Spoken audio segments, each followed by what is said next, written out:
You're watching the Action Sports Jax 24/7 network. Now it's time for the Brent Austen Show. Hey, but you remember about a week ago now, would have been, where I was singing the praises of the Green Bay Packers, looking like the team to beat? Remember that? I do remember. Yeah, that's your Super Bowl team, right? Mm-hmm. All right, well, had a little problems with the Cleveland Browns. Yes, they did. And now all of a sudden, do I dare say it, your Detroit Lions, who may have been my Super Bowl pick, are starting to get a little more hype again. They are. And it's great to see. I'm not going to lie, I was a little shocked last night of how that game turned out. It's almost like we shouldn't have learned so much after week one. Yeah, it's almost like we don't really know who the teams are until, like, week 4 or 5, but no one's ever said that before, right? And you have to give credit to the Lions, though, because I'm going to be honest, I had the Ravens winning last night. I thought Monday Night Football, Lamar Jackson in Baltimore, tough place to play. I felt like Detroit was going to be unmatched or outmatched. And give kudos to where kudos is due. Dan Campbell finds a way. It may be out of the ordinary. Sometimes maybe going for it on 4th down. But that dude finds a way to win, and he finds a way to get the best out of his players. Hamby, I want to start out the show with this question. I think a lot of people, and I'll put myself in this boat a little bit, because when I was picking my Super Bowl teams, I did think of this, but I kind of overlooked it. I think a lot of people thought this year that the Lions would take a step back, simply because you lost Ben Johnson and you lost Aaron Glenn. Absolutely. Right? And Ben Johnson, obviously the most coveted coach, it felt like, during that coaching cycle in Chicago now. Aaron Glenn, I don't know if he was as coveted, but he was a guy that, people are talking about and everything, and we'll see what happens in New York. Do you think it's when it's all said and done, and I get it, like, there's still a lot of time to get new coordinators to become coaches, but, like, I think Dan Campbell's on his way to maybe producing a coaching tree. So if that's the case, do you think that Dan Campbell's going to have more of the Andy Reid coaching tree effect where you see a lot of success? Or do you think the Dan Campbell coaching tree will be more like Bill Belichick where you try to replicate it, but there's only one Bill Belichick? Oh, my gosh. Coming out the gates hot today, Yeah, Hamby. my gosh. Yeah, I it just wasn't came to me. expecting that one. Yeah, it just came to me. I don't even know how we could really just say one way or the other definitively, given that we haven't seen any. It's a small sample size. We got 3 games with Glenn. We got 3 with Ben Johnson. I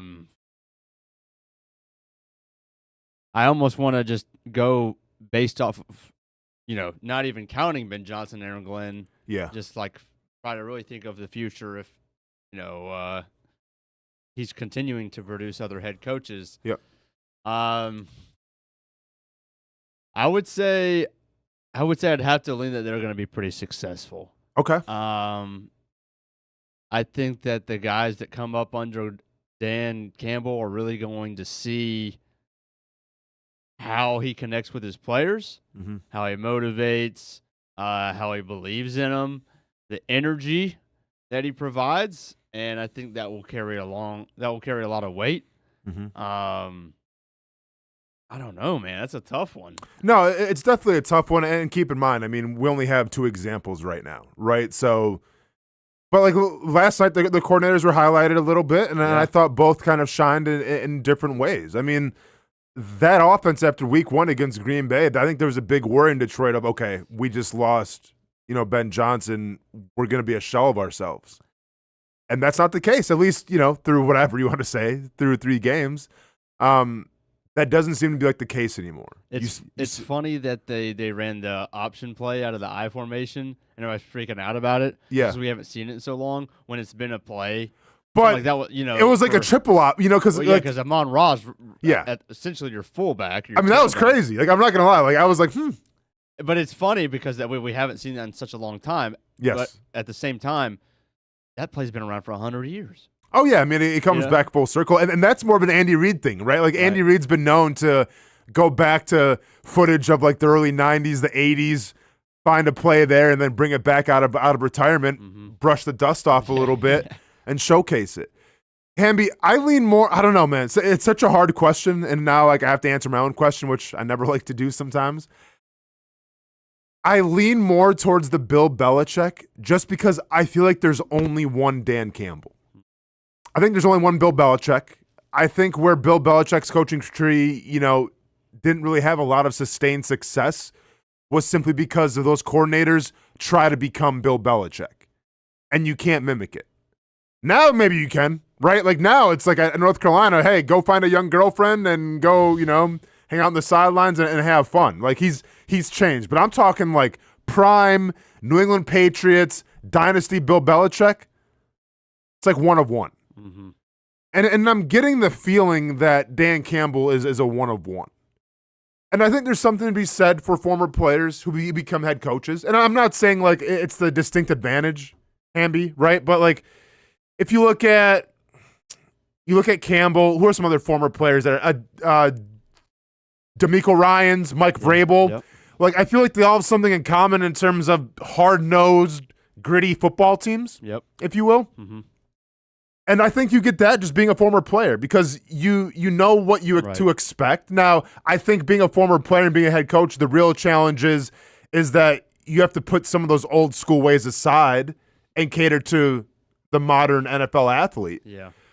But I think in terms of toughness, in terms of grit, there's a distinct advantage there. And I think we see that with Dan Campbell. So I'm not going to sit here and say any coach that comes from the Dan Campbell coaching tree now is going to have success just because I feel like he's one of one. Like what other coach is going to be, kind of like getting emotional in press conferences, almost like crying and being comfortable with it? Right? Because, I'm sorry. Is someone going to say, hey, Dan Campbell, we probably shouldn't do that? Right. I don't want to talk to Dan Campbell like that. Like, listen, I'm confident in my fighting abilities. That might be the one coach in the NFL that I don't want to fight. Vrabel's up there too. But Campbell just seems like, man, loose cannon. You know what I'm saying? Mm-hmm. Chewing at my ankles and my kneecaps. Your kneecaps. I'm trying to keep my kneecaps. Yeah, you got to have them. So, yeah, I thought it was a great showcase last night for the Lions, for Dan Campbell, a new sense of confidence now. Ravens, I wouldn't be too worried about it either. I think with the Ravens, though, it's their defense. Right? Like, that was kind of shocking. It was kind of shocking to see the Detroit Lions have their way with them in the run game. I think my most shocking thing is Derrick Henry's got a fumble problem. That's true, too, as well. 3 straight games, and you see him, on the sideline. Yeah. Because they did the sideline report earlier in the game, and he was like, all week, he can't believe he's never had a fumble problem in his career. He fumbles the first two, each of the first 2 weeks, and thinks that he cost the Ravens the game. Mm-hmm. Then he does it again in a crucial moment. That's when the Lions separated. Was, they were up 4, he fumbles, they go up 7. And kind of just blew all the momentum out of the Ravens. And then they get another stop, go up 14, and then it's over. Yeah. And it's kind of shocking to see a player who's that dominant look like almost helpless in a sense, because it's not like, carry the ball a little tighter to the chest. But, sure. Other than that, it's not like, he hadn't been thinking about that all week and hadn't done everything in his own power to keep it, to fix that issue. Mm-hmm. And, it's like, I can't believe it happened again. I can't believe it happened again. Let me ask you this, Hamby, because I don't have the numbers in front of me or anything, but I think Saquon Barkley has it's, of course, you're probably going to regress from last year because you had like a monumental season last year, but I feel like Saquon's regressed a little bit from last season. I think Derrick Henry, the yardage might still be there, but now there's a fumbling issue. Right. So you have 2 bell cow running backs from last year that literally got used more than anybody, I feel like, are now maybe regressing a little bit. Is there something to be said for maybe the overuse of a season going into a new season and now like they're not really playing to their best abilities? Yeah, I don't think I'm ready to say that. Okay.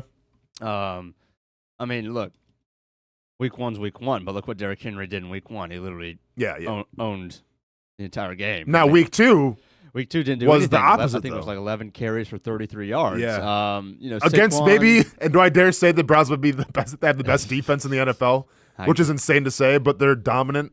You watch that Packers game? It was insane. Yeah. Saquon is rushing for 3.3 a carry. Yeah. Has yet to have over a 100-yard game.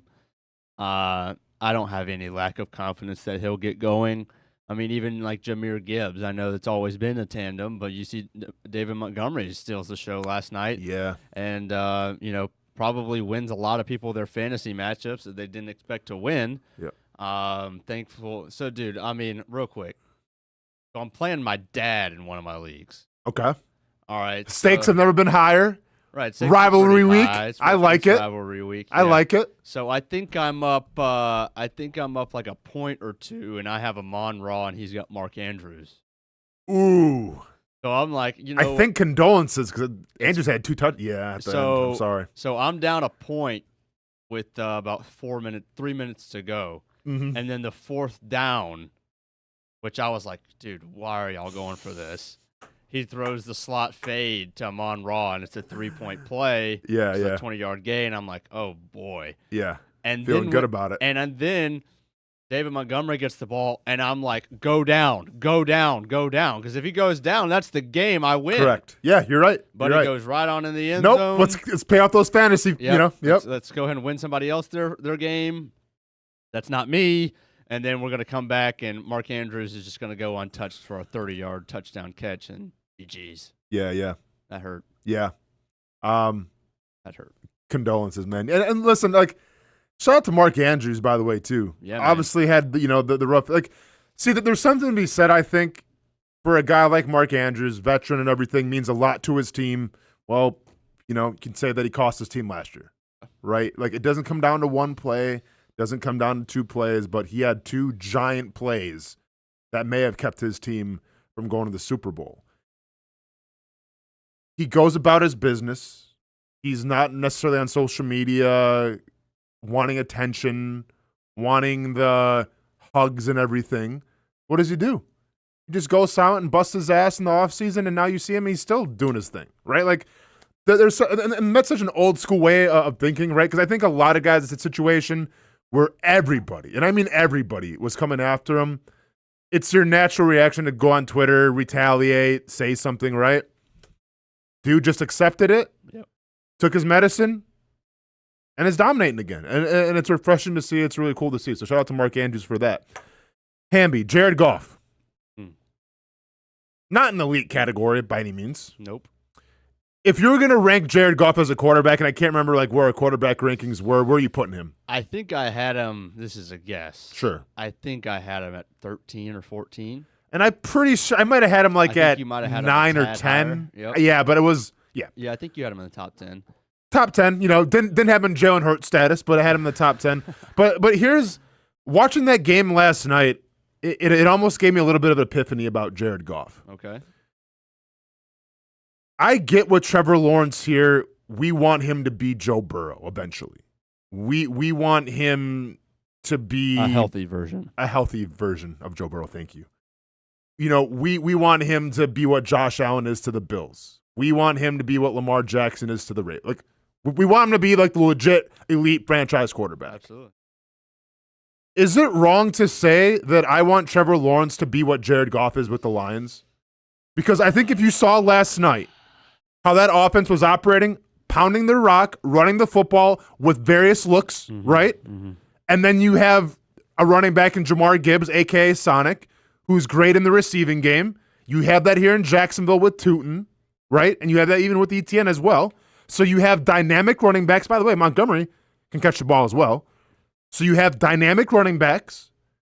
You have an offensive line that's pretty good at establishing the line of scrimmage. You have a defense that I feel like is a little underappreciated, but has some names on it. Yeah. And can keep you in ball games. Mm-hmm. I mean, are the Detroit Lions and the Jacksonville Jaguars a little more comparable than we like to think? And also then, you have a quarterback in Jared Goff who you're not asking him to go out there and throw 4 touchdowns a game and lead with his arm, but what you are asking for is in crucial moments, he puts the ball right on the money. He did. Better than really a lot of quarterbacks, I feel like, in this league. Mm-hmm. So is it fair to say, like, can we expect, like, is it okay to say, I want Trevor Lawrence to be what Jared Goff is with the Lions? It's tough. I know it's tough because nobody thinks Jared Goff's an elite quarterback. You know, people maybe want to throw the phrase game manager around, but then look at Jared Goff's stats. Yeah. Look at the numbers and talk to me about it. I think here's where I'm at. I think yes and no, because first of all, Trevor being Jared Goff is attainable. And Sure. it's not that far away. Yeah. You know, not to say that he is going to get there or he's not. Like, it's not inconceivable that he could be Jared Goff very soon, right? Whereas getting to Josh Allen is a whole kind of different category. And with that, if Trevor were to play like Jared Goff and have those numbers, that would make the Jags a better football team. And make the Jags, I think, a much better football team. Goff is playing better than Lawrence. Yeah. No doubt about it. Yeah, for sure. No doubt about it. However, if we're talking about, it's still tough for me to think that Goff's ever going to win one. I mean, Hamby, I know he's been. I get that. Like, he has been to one. But to be fair, when he was 2-1, that was more of the game manager, Jared Goff. Yeah, that was a product of the system. Nothing special. And then last year, where he has kind of MVP type numbers, he plays his worst game probably of his career in the playoffs. Yeah. Look, so my answer is, like, if Trevor was Jared Goff right now, I'd be very happy with that. Sure. If he put up his stats. However, I still think that our hopes should be for him to be better than Goff. If Trevor maxes out at Goff, you know, because Goff, I don't think is going to have the exact same numbers. I mean, last year was a career year. He's not going to do that every single year. No, I understand that, Hamby, but, like, our hopes watching that game last night, like, once again, like, when they needed a throw, I get it. He was able to deliver. I get it, but with, like, pinpoint accuracy. 100%. Yeah. But our hopes and dreams for Trevor is that he becomes an elite passer. He becomes a Hall of Famer. Sure. He's not on that trajectory right now. No, we not even looked at close. Liam Coen on taps out, all of these things. We don't have to get into it. I don't think Goff is a Hall of Famer. I don't think we ever will be. But see, I don't think Baker Mayfield's a Hall of Famer either, but he's having a lot of success too. Why? Because they're a complete team. Like, listen, man, I get that sometimes the name Jared Goff doesn't really knock your socks off, right? It's not the sexiest name as a quarterback in the NFL. And I still think sometimes he carries that game manager moniker. But the Lions are a good team right now. And we can sit here and say, well, yeah, it's their it's their offense. It's their run game. It's the receiver. It's the blocking. Like, they have a lot of things that the Jaguars can have. Yeah. Like Sam Laporta, I get it. I'm going to give him the edge there over Brenton Strange, but I think it's comparable. Two great all-around tight ends who can block and are great receivers. A running game? Well, yeah, obviously you got Sonic and Knuckles there in Detroit, right? So Montgomery gives an edge, but who's to say Tootin and Travis Etienne can't be the 1-2 punch that you need? Yeah, I mean, I think there's a pretty large gap between those two as of right now. Obviously, okay, but let's 3 games in. But we're only 3 games in, but let's see what happens when Tootin gets some more confidence. Because if you want to talk about speed, I mean, yeah, he's got it. He's got it. That's what we're talking about with Gibbs. Yeah, right, and then really have to polish up that his receiving portion of his game. Sure, yeah. And then my only thing, like, when I look at the Lions, I look at the Jaguars, like, yeah, offensive line, probably advantage lines, like Penei Sewell's an animal, right? But the only thing that you're really missing that the Lions have right now is that one receiver. Yeah. Which we thought going into the season, we weren't even worried about it. Right. Oh, yeah, Brian Thomas Jr., we're good. Oh, yeah, Travis Hunter, yeah, we're good. Dwami Brown, we're all set. Well, now it's like, okay, well, someone's got to step up there. Yeah. But that to me is all you're missing. So if that's all you're missing, then what? I will celebrate if the Jared Goff, Trevor Lawrence comparison start rolling in, Hamby. And it may not be for you, but just watching what Jared Goff means to the Lions This year, I absolutely would. Okay. This year, I absolutely Yeah. No, and I'm not saying, listen, 5-6 years from now, yeah, hopefully Trevor Lawrence is in his stratosphere all himself in this Liam Coen offense. He's established. He knows it front to back in the playbook and everything. We'll see. All I'm trying to say is we want Joe Burrow healthy. We want Patrick Mahomes. We want these generational elite quarterbacks here in Jacksonville. I don't need that. If you got an all-around solid team, I'll take a Jared Goff any day of the week. That's the bar for me. I hear that. Okay. I hear that for sure. Okay. And my mind goes to where can we get to this year? How good of play can we get from Trevor? Because again, we're still every game we're a handful of plays. Which is really the great divide, even in our own fan base. Oh yeah, right. Where we talked about it yesterday.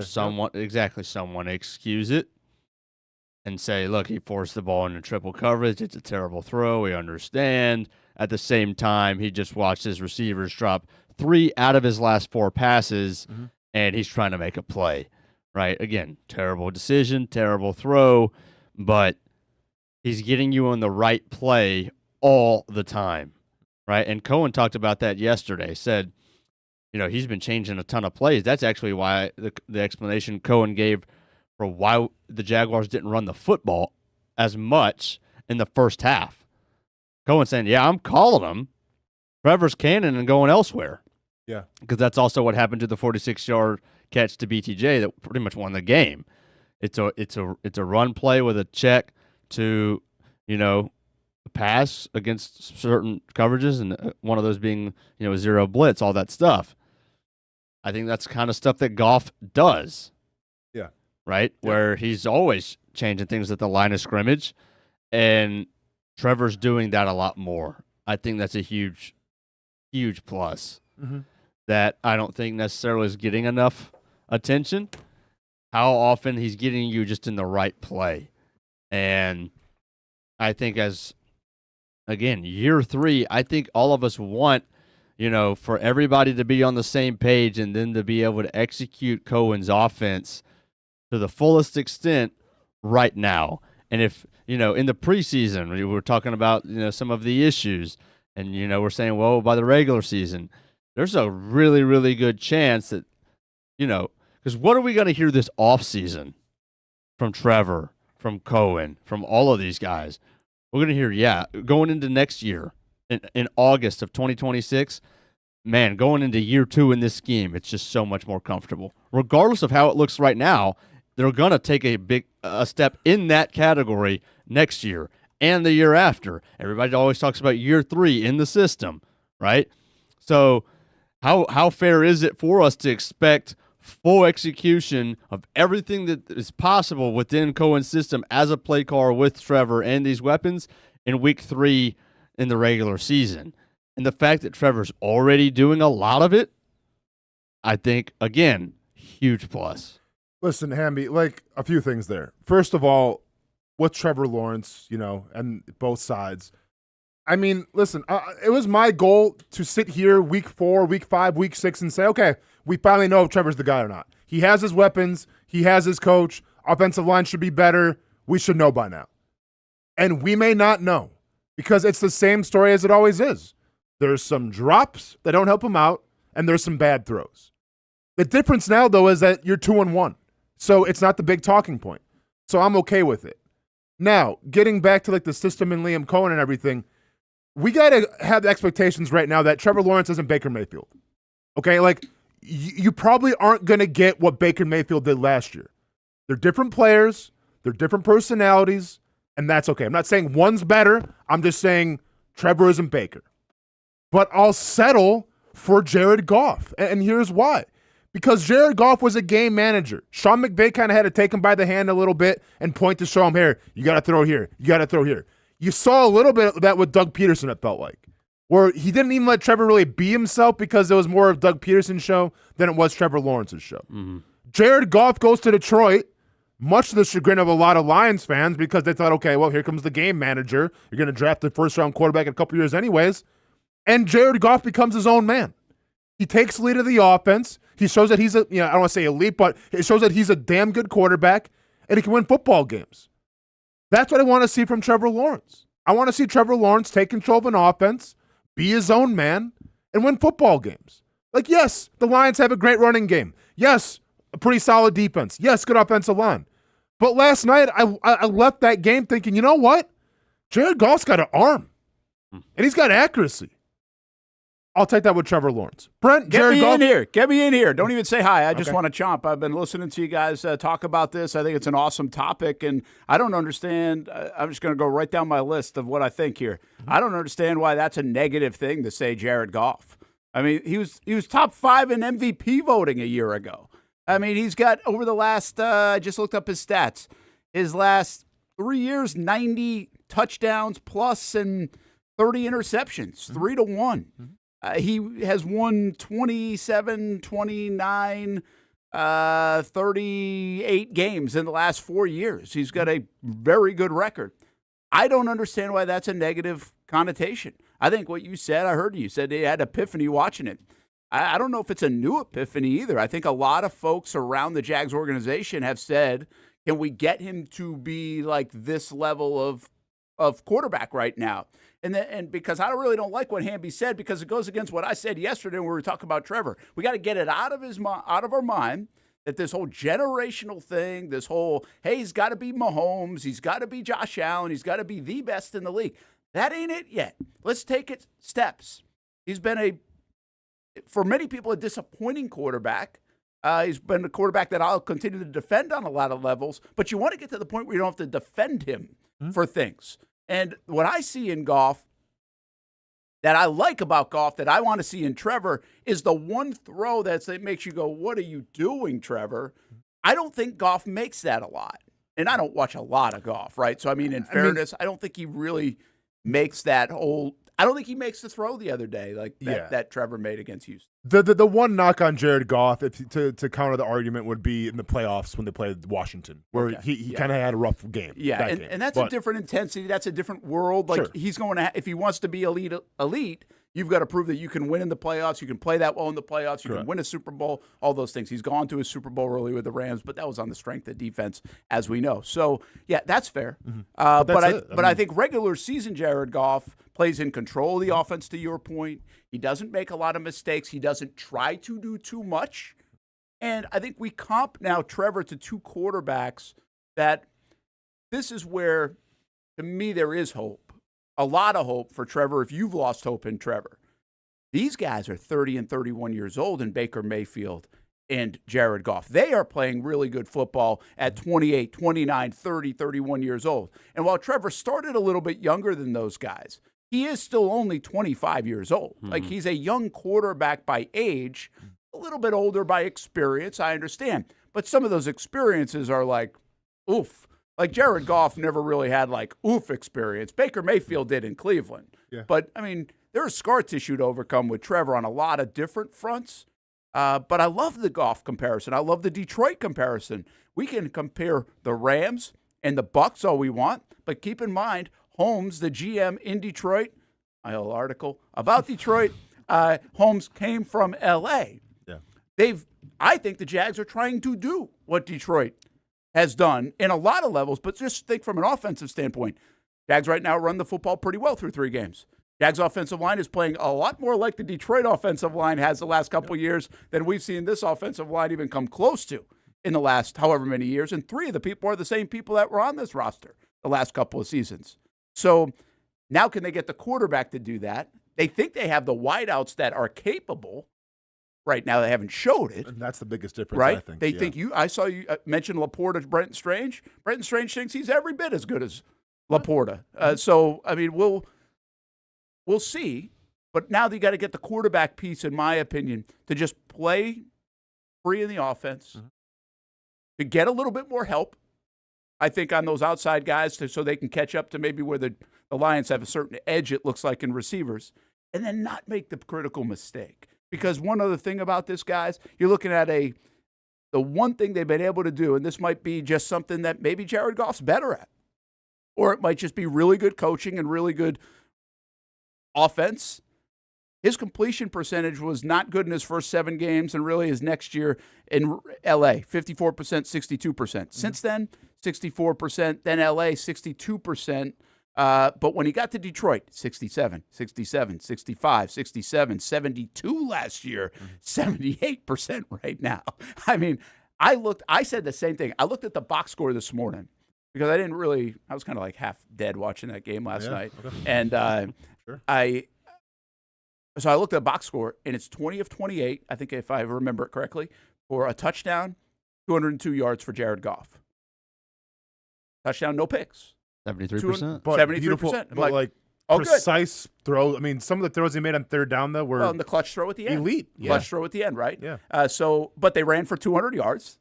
That helps. Like, that's that cool. helps. Like, and the Jags have done that in week 1 and 2. And they started to showcase the second half, and the Texans started running football a little better, too, as well. They did. Yeah. They did. They really – I like what they did there. So they can run the football. Mm-hmm. You got to get rid of the mistakes because 4 interceptions through 3 games is a problem, in my opinion, for Trevor. And you got to get the percentage better. Now, I'm sure the Lions don't lead the league in drops, but it's more than that. It's not just the drops. You got to get the easy stuff going or whatever else. So, yeah, I love this comp. I love this conversation. I think that's a great way to go. If he can get there. Do I think Trevor Lawrence inside him has more talent than Jared Goff? Probably. But let's get there first. And then we can start having the conversation about how good the guy can be and MVPs and Super Bowls and greatness. Yeah. But I think we got to put that aside. That's what I said yesterday. That can't be we can admit defeat if you want on that until you get to a certain level where we start to see it come out of him again. Sure. But there's levels to this stuff. Jared Goff would be a hell of a level to get to. Yeah, I think that would be realistic, and I think that would be a good comp right now. Yeah. I think you're not alone, though. I think I think if you really talk inside the building in March and April and even maybe when these guys took the job, I bet that name's thrown around a little bit. I mean, I think in the building for sure. I think in social media and just within the fan base, I don't think any fan is going, man, I hope Trevor's the next Jared Goff. Like, I don't think that conversation's happening. Yeah, and I think that's pretty. Hamby doesn't want to hear that conversation. Well, I think that's I don't know what the word is. I think that's pretty silly. I would just say without being too critical of fans, because go look at the numbers. Why wouldn't you? Why wouldn't you want the quarterback of your football team to do what Jared Goff's done the last 3 or 4 years? What's wrong with it? No, I hear you. I'm with you. I just think that this is the expectations, though, right? There was so many unfair expectations of Trevor Lawrence coming out of college, and maybe you can blame it on winning a national championship. Maybe you can blame it on what Mel Kiper and everybody was telling us. Like, there were a lot of expectations when Trevor Lawrence got here, right? So then I feel like when those expectations aren't reached and he's not like Patrick Mahomes right now or he's not Joe Burrow right now, then people got issue with it. Yeah. Right? So then all of a sudden when you say we can be a Jared Goff, people are like, oh, that's not good enough. Like, that's not Joe Burrow. That's not Patrick Mahomes. Like, doesn't have to be. But people, I think, set the expectations so high before he even got here. It's like, all right, well, I have to see the next Jared Goff, or I have to see the next, Joe Burrow. But this is why we do what we do for a living, and I think this is what is crazy about today's world. But we acknowledge it, right? Everybody lives in the world of absolutes, and this is a position that is so nuanced. These are debates that can be very nuanced. Like, there is not an absolute, but the absolute is you either suck and you should get a new quarterback, or you've got to be Lamar Jackson, Josh Allen, and Patrick Mahomes. Like that, there's a lot in between that. There is, man, but let's be honest, though. The vibe when they drafted Trevor was a lot different than when Blake Bortles got drafted. Absolutely. Or when Blaine Gabbert got drafted. Right? Because that's the price of being the number 1 pick. Yeah, that's the price of winning a national championship. That's the price of having all the intangibles and being a certain height and have a certain look and a certain swag. Like, that's the price sometimes. Yeah. Right? Like, but I get that. Mm-hmm. But that doesn't mean when you're not that, sure, the Jags need a new quarterback. Like, that's my point. Yeah. The conversation is, well, first of all, you're stuck with Trevor if you don't like Trevor. Like, he ain't going anywhere. Yeah. Like, this franchise is committed to him. He's your guy for the next couple of years.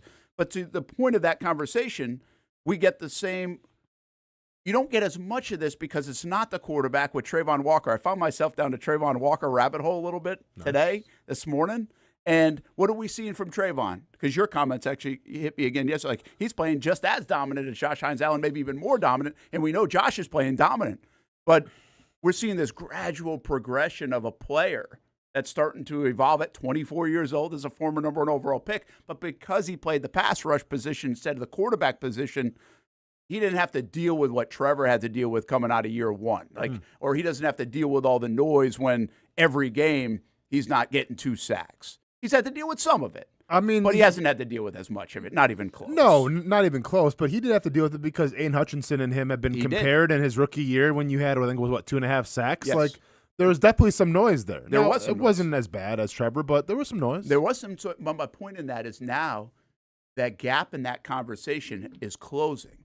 And you can now argue a little bit more toward the Trayvon side of things with everything he's given you and actually how dominant at times he's looking, even though it took a little while to kind of get to where people wanted it to be. That I'm not telling you right now that the Jags have won this deal, but I did look it up today. They're separated by 4 sacks. And I know what people are going to say, well, he missed last year. He's 10 games difference. So it's still like a per-game standpoint.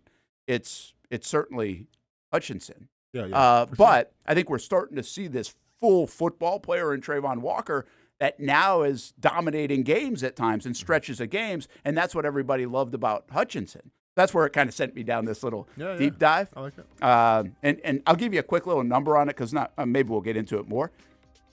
So Hutchinson has registered a sack of some kind, whether it's a half a sack or a 4.5 sack game, because he's had that monster game. Yeah. In 20 out of 42 games in his career. Trayvon Walker has registered a half a sack or more in 25 out of 52 games. So they're basically at the same clip have registered the consistency of a sack. Yeah. Which I think is pretty notable. Yeah.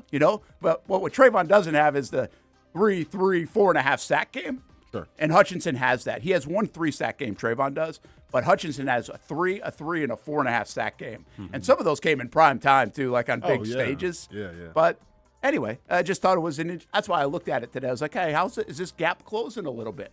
That conversation can be had a little bit more than it could 2 years ago. Will we have that same deal with Trevor Lawrence when he's 26 years old, 27 years old? I think there's still time. I like it. Hamby wants him to be great right now, though. That's not what I said. I said I'd celebrate if he was Goff this year. This year, that's a good one to have. All right, good to have you, boys. Good to be here. A little late today. I was at a little high school media day. Hey, Brenton Strange. How much you like this guy? What he's doing? I like what he was saying. Last night on Jags Report Live, I thought he was fantastic. Nice. If you really listen to what he's saying through some of the things, we'll get to it coming up here on the show. When it's time to get a new car for anyone in your family, just remember, nobody but Nimnick, the #1 Buick GMC dealer in Jacksonville. Get the latest price breaks on 2023 and 2024 models or the newest 2025 vehicles in the showroom on Phillips Highway or shop online at nimnickbuickgmc.com 24 hours a day. GMC Sierras, Yukons, and the redesigned Acadias, or get the all-new redesigned line with Buicks. It's nobody but Nimnick, and part of the reason why is this is a first-class buying experience here at Nimnick Buick GMC. You're not just a customer, you're a friend. This is about getting a vehicle that best fits you and getting you on the road, and also helping you and your family down the road. Nimnick has a treating you right guarantee, courtesy, respect, fairness, and most Buicks, GMCs, and Jacksonville's only Car Bravo dealer, nobody but Nimnick. Who has put in the most years and stands behind a better experience? Nobody but Nimnick. GMC. We are professional grade. Putting your needs first. It's the backbone of how First Florida Credit Union does business. In all honesty, you might as well be speaking another language when it comes to finances. Sure, I'm good with my money, but what am I missing in the fine print? That's what led me to First Florida Credit Union. They're the perfect choice for anyone starting their financial journey because they keep finances easy. Plus, they offer financial education and resources I can trust. So I'm always growing more confident. And as a young adult, I am constantly adding more responsibilities to my plate. From a car payment to a mortgage, it all adds up. Luckily, First Florida Credit Union makes sure it adds up in all the right places and not the wrong ones by offering better rates and lower fees than traditional banks, even if you're still trying to grow your credit. Because as a member-owned institution, First Florida genuinely puts people's needs first rather than focusing on profit. So I know as my needs change, they'll be right there to help me reach my goals. Check out firstflorida.org to learn how you can benefit too. It's one of the hot spots in the area. Welcome you to String Sports Brewery out at the beach. Big crowd on hand tonight. The fans are here. And now, the newest hot spot at the beach is open. String Sports Brewery in Jax Beach has opened its doors with rave reviews. We're going to be fans forever. Cozy up to the bar, grab a seat in the sports-themed restaurant, or grab a seat outside and feel that breeze coming off the beach as the weather warms.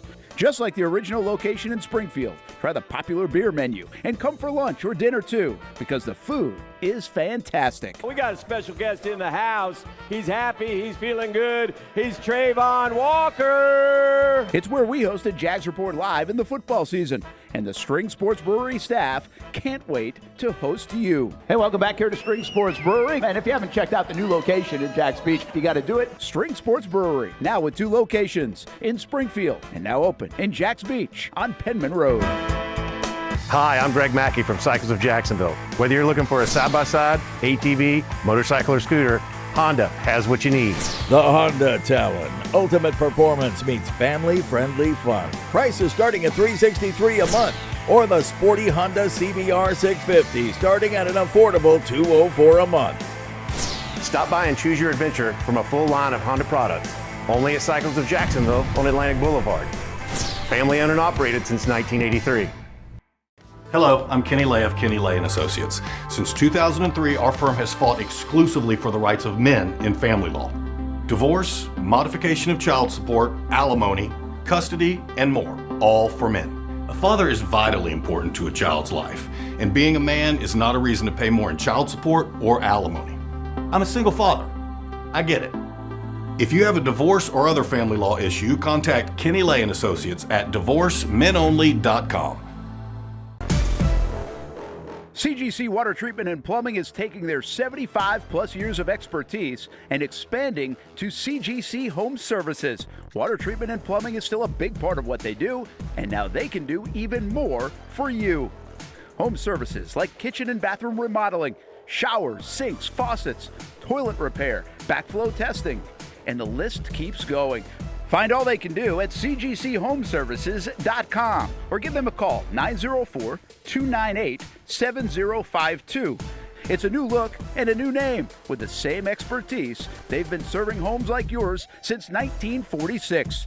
CGC Home Services, right here in Jacksonville off St. John's Bluff Road, 904-298-7052. And visit cgchomeservices.com. Florida license number CFC 1432579. Welcome back to the Brent and Austen Show, streaming on the Action Sports Jax 24/7 network. Dream 18 golf tournament in the books. Thanks to everybody for participating. Had another fun day. We almost didn't do this one, and glad we did. Basically went well, and thanks to everybody at Southampton. And how about that? That was the money shot. You guys, I caught some of it going back, trying to find some highlights, and that was good. And then this one went down. Oh, we did have video of that. I wasn't sure Jody had 40-foot putt. Did have that. She also won long drive as well. Is this going to be another highlight? No. That was Burrish instead. Low light. Did Josh Scobie, did he lose money then? Does he owe somebody a new window? Yeah, I got to check with him. I'll have to ask. Appreciate figure you. that. People were dying to know in the chat. Some of the highlights from the Dream 18 golf tournament will continue to roll out over the next few days as well. There was nobody that was going to win that car, though. Yeah. Next year we'll put it in a more reasonable location. I mean, I hope so. Yikes. The problem is I saw it. Like, I don't know where they're putting it. I just saw it at like 45 minutes in. And so when I went over there, I was like, change it. Can we change this? You're not allowed to do change that. it. I would have did it myself, man. I would have just brought a shovel and be like, okay, this is going to happen. Brought a shovel. I would have did it myself. Get this hole right over here. That would have been awesome. Feet. It That would have been awesome. It's like, all right, forget the car part. Let's just put it over here. Because when you get the car, so I have like this affidavit for the hole-in-one insurance. And so, like, it has all these things to it. Like, it's got to be a certain length. You've got to have witnesses on the hole. Well, we have video, so I think like that's good witness, right? Yeah. But no, you really do. You can't be like sloping toward the thing. There's all these restrictions. Okay. To get the car. Well, the one thing that you really don't want to happen is screw that up. Somebody get it, and then they don't get the car. That's bad publicity for the Dream 18. That would not be good. Mm-hmm. You'd be getting roasted in the comments. So as long as it's at least He'd be buying a new car. Yeah. So you don't want that, right? Yeah. But at the same time, what you do want is like the moment. Like someday we've been doing the Dream 18 for 15. We've done the tournament for like 11. But one year we did all par threes on the Dream 18 for TV. We're like, oh, this would be so great if we get a hole in one on one of these par threes. Of course. But I mean, do the math. It's hard to get a hole in one. We have 120 golfers out there. Yeah. Even if you multiply that times 10 years, 11 years of doing the Dream 18, plus the 18 holes we played on the par threes, the numbers aren't in your favor. Nah. But we're going to catch that damn moment when it happens, I guarantee it. I mean, Weber might be 74 and still doing that damn video of Beyond the Green. But we're going to get it. Yeah. So, and I knew like 45 minutes in the tournament, well, we ain't getting it this year. Yeah. That wasn't happening. Did we get word who won the tournament? Yeah, we had the Hollingsworth group won at 1,600. That's good playing. You know, we have different levels of golf. You know, when you end a tournament, they had a former JU golfer on their team, and well, that helped. Yeah. If you got Scobie on your team, that helps. Yeah. And we had some good playing out there overall. So, and next year we'll do it again, probably a little bit later in the calendar because Southampton's doing a renovation starting in like late April. They're doing their greens all over again, and so we'll help kind of open up the golf course probably in like October-ish of next year. So we don't know that date usually until about May when the Jags schedule comes out, what our tournament will be, but probably a month or even two later, depending on how all that goes with the renovation. We're excited about that. I know they're excited about that. So we appreciate Southampton. They've been great hosts to us for a long time. And over $30,000 raised for St. Michael Soldiers and North Florida Junior Golf Foundation. Way over $250,000 now over the years. So just a fun day. We appreciate everybody. And thanks for getting through a clunky show yesterday with me out there on a Jags Monday. I got to do a little something about that. I haven't figured that part out. But we used to do the show 3 to 6. It fit better. I could like finish the golf tournament and then do the show. Yeah. It's like a mental gymnastics for me to do the show, do the tournament on a Jags Monday. Like maybe I should just move it to Tuesday. I was going to say maybe it's moved today. Yeah. But in my mind, I'm like, golf tournaments are usually on Monday. Okay. Because the course is usually like that on Monday more. It's usually a slower day for them. So, gotcha. But I might have to think about that. Yeah. A little bit more. Yeah. Hey, I don't know how much you guys talked about the game last night. I know you got going on the game. See, Lamar Jackson, 7 sacks. Oh, yeah. No, we didn't mention that part, but yes, I did see 7 sacks. Yeah. And some of them were like loss of 15 yards. They did a great job on him. They did a fantastic job. I mean, I think like the whole goal line situation. That would have been wacky. That was in the first half. Yeah. I mean, what first and goal from the one with Derrick Henry? First and goal on the one with Derrick Henry, and they stop him twice or maybe 3 times in the third, and then the fourth down play, it was like a quarterback option, and they were able to stop him. Yeah, shout out to that Lions defense, man. Because once again, and we talked about this to start the show off, like you lose Aaron Glenn, you lose Ben Johnson, and now it's like, all right, maybe we need to give a lot more props to a guy like Dan Campbell because he seems to know what he's doing. I think the Bucs, what they're doing, losing. I mean, they lost Liam. It was only there for a year. But obviously what the Lions are doing, I mean, we're paying attention to those kind of programs, right, based on the coaching changes and everything else.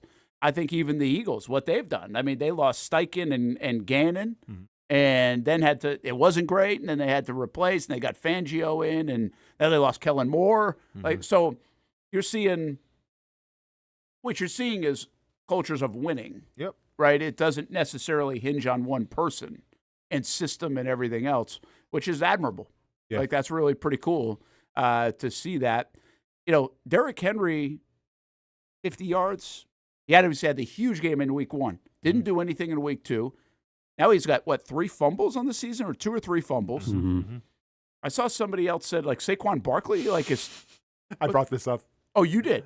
Yeah, we were talking about that. I talked about this. Saquon and Derrick. Because we talked about how they relied on so much last year, and this year there seems to be a regression. So is there a problem when you rely on a bell cow too much in one year, and then I have the same expectations from the following year? Oh, okay. So you were thinking that. That's what I was thinking. Yep. Well, I wasn't necessarily thinking that way, or if people figured them out. Like, are they just doing a better job on them because of the focus? I mean, there was focus last year when he's running for 2,000. You think it's more wear and tear? I think it's more because, it wasn't like Derrick Henry had the fumbles were the bad part, but what did Henry have last night for rushing? 17 carries, 50 yards. That's all it was, huh? Yeah. Because he had that one long, that was long 34-yarder, I think. And that was really the only thing. So take that out. In the last 2 weeks, he's done nothing. Yeah. Like nothing. Yeah. So, now listen, Jonathan Taylor's running really well. So I'm not saying you can't run well. Jags have been running ball pretty well, but that's an interesting thing. It's a small sample. Yeah. Those guys, and again, Derrick had a huge first game. But you do start to wonder a little bit at some point, and we wonder about Derrick at some point, and then you add the fumbles to the mix because that's not a usual thing. He ran for 12 for 50, so of his 11 other carries other than the touchdown, he ran for 2 yards a pop. Wow, that's crazy. Yeah, because I don't think teams are really, what is it to figure out? Like, line up and stop them. There's not, you don't have to game plan. I mean, you got a game plan in terms of intensity and everything, but I don't think there's a new scheme out there in the defensive line where it's okay, we can shut down the run game. I just think that you have a guy like Saquon and a guy like Derrick Henry last year who was so relied upon, who got so many carries and everything that you may see a little regression this year just from the over workload. Yeah, it's crazy when you say that about Derrick because Derrick, we've been asking that question since he came out of high school, right? And it's never been a thing. No, for sure. And so that's why I don't know how much credence I give to it. But again, it's an early start, and we'll see. But hey, 1-2 Ravens, 1-2 Chiefs next week. Somebody's going to 1-3. Sounds like a tie to me. That's what the NFL needs. Somebody's going to 1-3. If somebody goes to 1-3, maybe this is a later in the week conversation. Who has more trouble recovering from it? Going 1-3. I would say the Chiefs have more troubles recovering, simply because I think the division right now that the Ravens find themselves in is kind of not as well. I don't want to say it's not as good because I think the Bengals are a good team. They just don't have a quarterback now, right? And the Steelers, I don't know who they really are. The Browns might have the best defense in the NFL, but offense can't really do anything. So I think the Ravens can afford to go 1-3 more than the Chiefs. I think that's a good way to look at it. You kind of agree? I do. Yeah. Plus, I also think the Ravens are just better than the Chiefs. Right now, sure. Yeah. I mean, they just feel like they'd be better, more explosive. But I'll tell you this now. They've given up 38 points and 41 points on defense. In the other game, they played the Browns. Yeah. Now, again, they played the Lions and the Bills in those 2 games. Those are good offenses. Sure.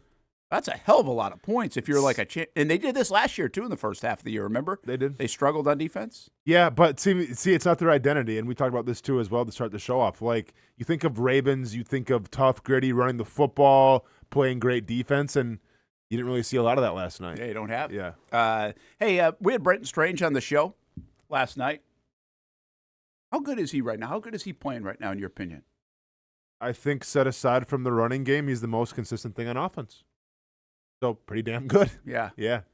Yeah, and you never get enough credit for your blocking prowess. Nope. But people have told me this since his rookie season, how good he is at that. I don't really always know what that looks like. Why Evan Ingram went to Denver because of it. Yeah. They, it was interesting. I don't think we have this clip. I don't know what exactly you have, but pretty much the ones we identified, Hamby, you got them. He said yesterday when we brought up the block, because we showed the block, and he's obviously seen it a million times from the Carolina game. He's like, you go turn on my Penn State film. I did that 10 times. Like he was just like matter of fact about it. He wasn't impressed. Yeah. Was the point where everybody else is raving about it? He wasn't really impressed because it's like I got plenty of tape that shows that. Yeah. So I thought that was kind of interesting. Yeah. The other thing that caught my attention, you know me, I love myself now, a Liam Coen news conference.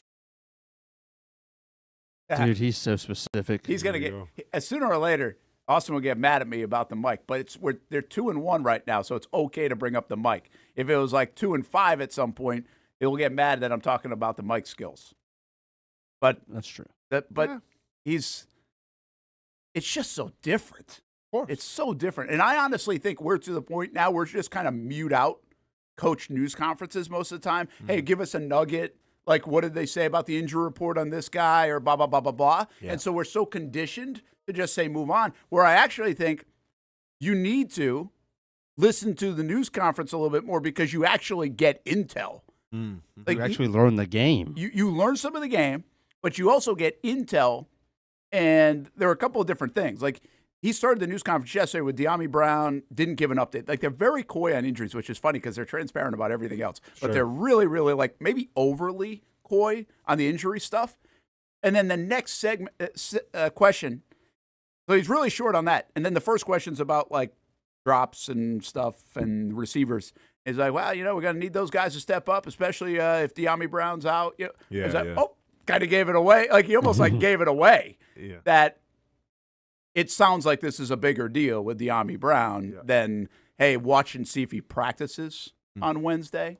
Then the other thing that caught my ears, I said this to you yesterday about like the Devin Lloyd or Ventrell Miller stuff. Devin Lloyd's playing really well. Yep. Well, he was asked about Lloyd, and he said, like, hey, can't get him off the field. Yeah, he's like, but he said Ventrell played really well in August. It wasn't that Lloyd wasn't. He just played really well. And so this was like going to be a battle. How do you get him on the field? Like, he's earned playing time. And he like says in this answer, Devin Lloyd right now is playing so well he ain't coming off the field. Yeah, as he shouldn't. But who says that, right? I mean, that's my point. Is like you don't usually get that. Like, just adamantly, he's not coming off the field. Last week he's asked about Parker Washington. Is he going to get an increased role? Absolutely. He got the most targets this week. Like, they ain't lying. For sure. So it's just those are the kind of things that I think, again, it's a 15-minute news conference, but I actually think you're getting real intel out of there. Mm-hmm. That's like, and then they're doing it. And that's what we like about this regime so far. Yeah, I mean, I really do appreciate the fact that, with Devin Lloyd, because I was the guy that said, like, I think it's going to be Ventrell Miller. Like, just the way that Ventrell looked in the preseason compared to Devin Lloyd and everything.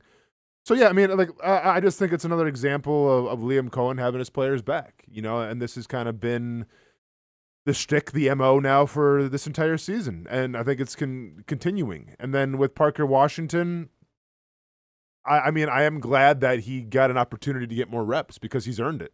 Because up until that Texans game, he may have been the most consistent thing on offense. Yeah. Right? So I do appreciate a coach that I think is genuine and that wants to stay true to his ethos, if you will, and say, hey, if you're busting your ass and you're doing good, we'll find a way to get you the ball. We'll find a way to see what you got. Right? Like, that was with Travis Etienne the first game of the season. Like, everyone was saying, it's going to be Tank Bigsby and Tootin.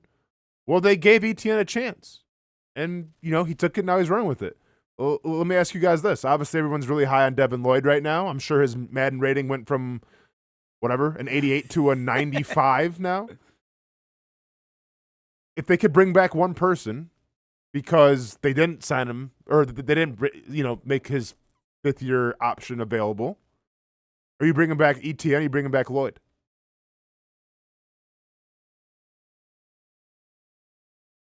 Well, they picked up Etienne's fifth year. I know, but I see. No, but my whole argument here is we all think that Etienne's probably going to be gone next season. Yeah, one could say that Lloyd will be gone next season. It's a really good question because I actually thought about this the last couple of days. Like, can you play your way, if you're Etienne, can you play your way into a contract in Jacksonville now that Tank's not here, right? Because I don't think so, though. I think this answer is Devin Lloyd. I think Lloyd's not going to get this blockbuster contract to begin with, so it can be a moderate level contract, in my opinion. Okay. I think I would say there's more likelihood the Jags would re-sign Devin Lloyd and bring him for 26 than Etienne. Hamby? I agree. I just think with Allen and Tootin, if you would have only drafted one running back, different story, but you drafted two for a reason.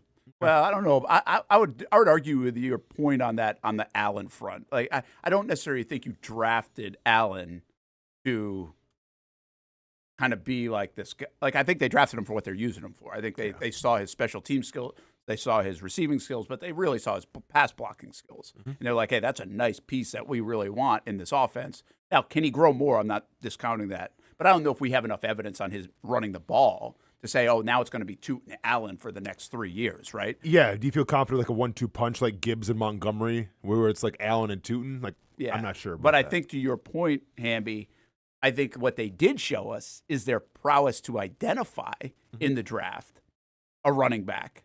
And so would you bring in ETN in year 6 on a re-signed deal, or do you just go get another guy? You've got 13 picks right now. Yeah. I think that would probably be the more likelihood. And by the way, people don't love paying linebackers. Take a look at the Baltimore Ravens. They've developed a ton of linebackers over the years, and then they kind of let them go. Yeah. They don't pay them. Now, they also brought in Roquan Smith. So, I mean, it just depends. Yeah, I think it's an interesting question because obviously running backs I feel like are a little easier to find in the draft that can be, reliable. I think with Lloyd, it's really just kind of a one season that we've seen like the good so far.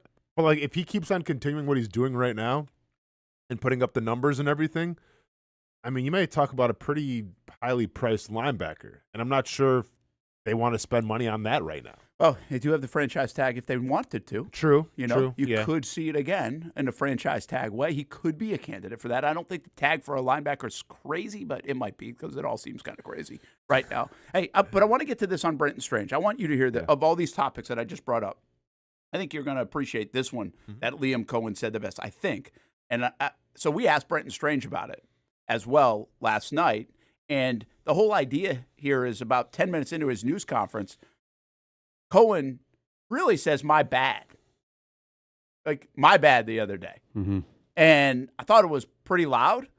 And then we asked Brenton about it, and I want to ask you about it, so here it is. Okay. Trevor has of the offense right now, Liam Cohen's offense, and that's a good example of it. Speaking of Liam Coen, I like this today. Listen to it. We're good at mid-zone, so we should have just run it and said, stop us. So that's what we leaned on more in the second half, which helped us. So, yeah, it like that was what ETN literally just said to me as we were walking in the dining hall was I was just expressing frustration in myself, getting away from a few things that we do well, which they also gave us some unscouted looks and played more bare fronts and 5-down fronts. But it's like, man, we're good at this, so let's do what we're good at.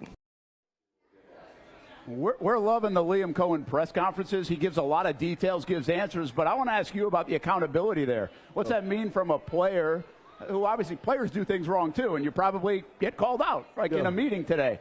But he's also taken accountability, like we should have done this a little bit more, and that's on me. What does that mean to players? I mean, when the head man does it, it means everything. It makes me want to be more accountable to myself and be more accountable to my teammates and want to be better and, kind of really play harder for my coach, So when a coach can admit he's wrong, I feel like that's a big thing because, some coaches, they don't that's just how it is. They don't admit that they're wrong, and the fact that our head man does it is a great thing for us. Yeah, I thought that was a really cool part, just a cool part of that news conference where I think he's caught himself twice now, Austen, trying to get a little bit too ahead of where they are as an offense. Sure. He said it last week with the illegal shifts. He's like, we were trying to do some more stuff that probably we're ready for at the moment, and that's on me. And then he said, listen, we're good at this. Let's just be good at this. I give him a lot of credit for identifying that in the second half and sticking with it. Yeah. But it's just, I know that I figured that would hit you a certain way. It obviously hit Brenton Strange a certain way. I think this is what the world was begging for from Doug Peterson at times over the last couple years. Sure. And I think Brenton hinted at it. Like, coaches don't usually say, my bad. Yeah, I mean, usually, like, listen, I think in locker rooms with head coaches, sometimes it feels like a dictatorship more than a democracy. And I think Liam Coen has really urged it to be a democracy. I've been complimentary about Liam Coen since he got here, and I think this is another classic example to prove my point. This guy is very comfortable with who he is. Because not every single coach is going to admit mistakes, especially in front of the media. Not every coach is going to tell you, like, okay, this is what we should have did here, we should have did there. Sometimes behind closed doors they will, but not in front of everybody. Yeah. I think that speaks volumes. And I've said this many times before on this show. The best thing you can do as a head coach, and you can be the rough around the edges, you can be this rule with an iron fist, is just be yourself, though. Because players can see through you when you're not yourself, and that's when you lose a locker room. I think so far Liam Coen has been himself, and I think who he is a guy who is comfortable enough to admit when he's wrong, comfortable enough to when mistakes are made, and that goes a long way with the players in that locker room. And I think another classic example would be a guy like Dan Campbell. Now, in terms of demeanor and personality, maybe polar opposites in a lot of in a lot of areas and everything like that. Like, I'm not sure if we're going to see Liam Coen cry during a press conference. Waiting for that one, I guess. Probably swear, though. Probably swear, for sure. But, like, what I appreciate about both those guys, and why their players appreciate both those guys, is because they are who they are. Yeah. And they flaunt that, right? There's some coaches still in the NFL where I get it's a new era, but some coaches will give you the basic rhetoric, just the boring answers, just kind of the antisocial behavior. And that's them putting on a facade. And I don't think players respond to that well. So whether it's Dan Campbell, whether it's Liam Coen, the ability to know who you are and just be yourself, I think, goes a long way with players in that locker room. Yeah, and I figured you'd I knew Brenton Strange. I thought his answer was really good. Like, hey, man, you can hold me more accountable. And by the way, that's the other thing that Cohen does in a news conference. He's like, hey, Trevor could have thrown a couple balls better, right? Mm-hmm. But I'm also proud of him for this. Mm-hmm. Or, he'll kind of say, yeah, should have been better. But so he has this balance, and that's what Trevor told us in the preseason when I sat down with him. If you really listen to some of those thoughts, he was like, listen, man, we get coached hard. Like, coached hard, accountability, but it's also kind of comes from a positive reinforcement angle at times. So there's this balance, because nobody wants to be beaten down all the time. But the football world is like that. And I do think that's a little bit of a different in era and generation, right or wrong. Some people have a problem with that. Yeah. But, you wouldn't have minded being beaten down all the time because that's just what was normal stuff by a coach. Yeah. This generation doesn't love that. And that doesn't, to me, make them soft or anything else. It's just a different generation. And I think that's why this regime is so important right now, because it connects with this generation so much better rather than everything else. So, hey, listen, they're 2-1. I'm not sitting here saying Coach of the Year for Cohen. We're just going along and identifying some of these things that are certainly sound different. And I think in wins and losses, I mean, I think you could come out of last week and say something similar, even though they lost, and there was plenty to criticize. There's going to be stuff to criticize. There's no doubt about it. And I think right now, I think Cohen has to catch himself from outsmarting himself. At times, the way Trevor has to catch himself from trying too hard to make a play. Correct. You know what I mean? Correct. So I think there are some similarities here in the first few weeks of sometimes you can try too hard. Yeah. Mm-hmm. So it's interesting. Okay, let's get on time. When we come back, I got more from Brenton Strange. Again, I thought he was really good. Yes, sometimes we do these shows. And it was fun. A lot of kids out there after a win. Jags are 2-1. The energy was great at String Sports Brewery. And you kind of get lost. And I'm like, well, even the folks there, it's hard to hear everything they're saying sometimes when you're at the show. But I was like, go back and watch and listen to what he said on a couple things. And there were a couple more, like the Evan Ingram front. And we'll get to that I just thought were pretty cool things that he actually said. During the show. So we'll hear a little bit on that, a little more around the NFL as well. And San Francisco's hurting. That's a main storyline going into this week. It didn't get any better with the Nick Bosa news. There's an injury report, and look at all the 49ers on it, right? We already know Kittle's out. Bosa torn ACL done. Brock Purdy.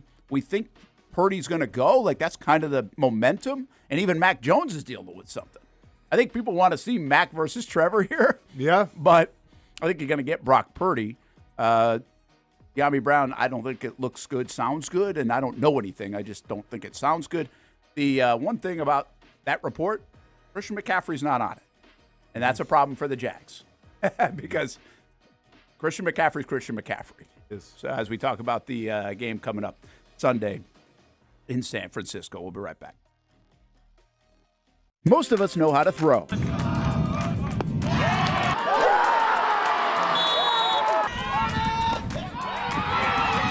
But you need to know what to throw. I'm not talking about footballs, baseballs, softballs. We're talking about those items you need to recycle. Republic Services explains it easy. Recycling simplified. 1. Know what to throw. When in doubt, throw it out. 2. Empty, clean, and dry those materials. It takes an extra minute, but it makes a big difference. And 3. Don't bag it. This makes the recycling process faster and more efficient. This is a look at the Republic Services North Florida Recycling Center. You can make this process even more efficient. By utilizing those 3 steps, Republic Services can help you become a better recycler in your home. Learn more at recyclingsimplified.com.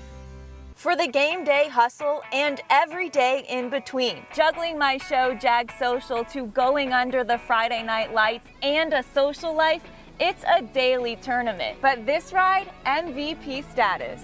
The all-new 2024 Lincoln Nautilus isn't just my car, it's my personal locker room, office on the go, and VIP lounge on wheels. Let's talk tech. My profile remembers everything from customizing my dash display to setting the ambient lighting and my signature scent. And wireless charging, essential for live tweeting scores. Whether I'm packing for a beach day with friends or heading to the gym, there's space for every passion. After dominating all day, this becomes my recovery zone. The massage feature is like having a personal PT on call. Life's a non-stop game, but with this ride, I'm always on my A game. The 2024 Lincoln Nautilus. Drive your passion. If you don't see a pit, it ain't legit. When you hear that, you think Bono's Pit Barbecue, a staple in Northeast Florida now for 75 years. A place that feels like home with friendly service. A meeting place for friends, family, or business occasions. On the menu, the corn nuggets are a favorite in our house, but there's something for everyone. Sandwiches, platters, salads, sides, desserts, and family feasts. You see Bono's all over the place in Northeast Florida. You know, there are almost 20 locations in the Jacksonville area now, so stop on by, sit down, and dine in with Bono's. You can also take it to go. There are drive-thrus in many of the locations, and they have delivery options too. Just download the Bono's app to make things easy. I signed up for the loyalty program, and you can too, to get special offers. If Jacksonville is home, few things feel more Jacksonville than Bono's Pit Barbecue. Celebrate 75 years and many more to come. Bono's Pit Barbecue. If you don't see a pit, it ain't legit. People helping people. It's at the core of what Alive Credit Union is all about, and it's been that way for over 70 years. From the start in 1954 to today, the mission remains to inspire financial wellness and give you a financially fit lifestyle. Alive Credit Union and its employees are committed to not only serving their valued members, but also our community here in Northeast Florida. I had a chance to see that commitment firsthand as Alive partnered with our Action Sports Jacks 24/7 team to bring you Armada men's and women's soccer broadcasts. Inside the 18, it is a shot, and it's a goal! Chloe Chivers! And that connection to the community continues with Alive Credit Union's support of the Police Athletic League of Jacksonville. Alive Credit Union's commitment to our community also involves serving the financial needs of all first responders through the recent merger partnership with City and Police Federal Credit Union. Join the community and become a member of Alive Credit Union today. Find out the many ways you can be inspired in financial wellness at alivecu.coop.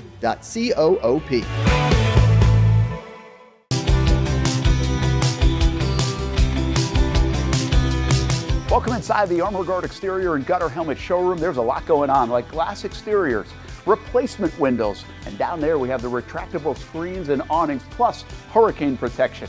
Let's talk more about those gutters, and to do that, we bring in Kevin. He's the owner, he's the expert. Why Gutter Helmet? Well, Gutter Helmet is truly the only maintenance-free product. It lets the trash and debris go on the ground, the water wraps around and goes inside. Unlike filters, they sit on top of the gutters, and the trash and debris build up on top of filters, which requires maintenance. With Gutter Helmet, we're going to keep you off the ladder, the most dangerous thing in your garage. With Gutter Helmet, you'll never clean your gutters again. So get off the ladder and put on the helmet. Gutter Helmet. Get a free estimate at gutterhelmetofnorthflorida.com. You can also call 904-762-7779 or visit the showroom on St. John's Bluff Road in Jacksonville. Welcome back to the Brent and Austen Show, streaming on the Action Sports Jax 24/7 network. Daniel Griffiths giving us a couple of graphics on, not the good stuff on the Jags offense. Really interesting, right? You go the first 2 weeks, like you see a lot of good stuff on the Jags offense. You lead the league in rushing. A lot of talk about the rushing. Now, all of a sudden, after Sunday, against a good defense, I think we should continue to say, like, that defense is going to give people fits for a long time. It's given Trevor fits really his entire career, if we're being honest. But the drops, and then the bottom one is, hey, okay, this is the Trevor part of it, right? It's not as good down the field. You got to connect a little bit more than they're connecting, even with some of the drops. Yeah, it's wild. If you would have shown me these numbers in the preseason, and then you would have asked me what I think the Jaguars' record is right now, we're 0-3. Absolutely. Cool. Oh, yeah. Oh, I'm sorry. We're second in the NFL in interceptions. Most offensive penalties. Most drops. Yeah. 0-3. Yeah, that's a really good question. Like, do you think the Jags, offensively, do you think the Jags are closer to an 0-3 team or a 3-0 team? I mean, not based on statistics as much as based on how the games have gone, right? I mean, they can run the football, though. So that always gives you the opportunity. So if you're one of the best rushing offenses in the NFL, I lean towards 3-0 more than 0-3. It's a really wild dynamic because the defense, you can say, really helped them win the first game and the third game, but they gave 31 points in the second game. So they wouldn't be 3-0 solely based on defense. Mm-mm. I mean, based on turnovers, yeah, but not based on defense because of that game. So, yeah, and it's an interesting deal. Like, and the reason why I think it's interesting, Austen, is because the hope is offensively specific. You start to, I'm going to use a Liam Coen thing, where he goes like this all the time, ascending. You go like that, but I think it makes logical sense that they get better on offense as the season goes along. They line up the right way. They all got a better grip on the offense. They start doing things that they know they're good at. I think Cohen suggested that yesterday. Like, you start to find things throughout the first quarter of the season that, just get in more sync and rhythm. Sure. So I guess it's almost a beautiful thing in a way where they've been able to get away with this and still end up 2-1 because you think most of this is going to get better. My concern is which one of these things is a trend, because there are 3 games, and which one doesn't go away. And I think obviously drops are a major concern on that. Like, there was a time on Sunday they were functioning like a Friday night football team. I mean, there was that stretch where it was high school football, like at maybe the JV level. And I'm not trying to disrespect them, but it was that ugly. I mean, there was a sequence of events that were like, whoa, this is not professional football. So I got to believe the drops get better, but the penalties are concerning to me, and that's the one that I think can really linger throughout the year. I agree as well. It gives me a little bit of a PTSD vibe, thinking of like Doug Marrone. I forgot what year that was when they had all those penalties in the preseason, and that carried over to the regular season. We did see some penalties, right? In the preseason this year for the Jaguars, and then, Polo was going to get cleaned up and everything, and now you have the most offensive penalties in the league. Yeah, I think that, we say it takes, 4 weeks, 5 weeks to figure out who you are as a team. I mean, there's been some consistencies in the run game, right? You like that. There's been some great stuff, but there's also been some not so good stuff, and I think penalties on offense is definitely at the front of that list. Here's the other thing I would say, guys. Trevor Lawrence, I don't know what his numbers say, Hamby. I guess we have to go, or maybe we'll ask Daniel Griffiths this. But I think he's actually a pretty good deep ball thrower. Like, I think he likes throwing the deep ball. I think he's actually pretty good at it. Yeah. In his career. Didn't hit anything against the Texans, though. But he hasn't been hit. Now, here's the deal. You go back to that Texans game, week 3 last year, I think it was, or week 4. Same story. And he had guys running wide open. Like, this wasn't an example of guys running wide open.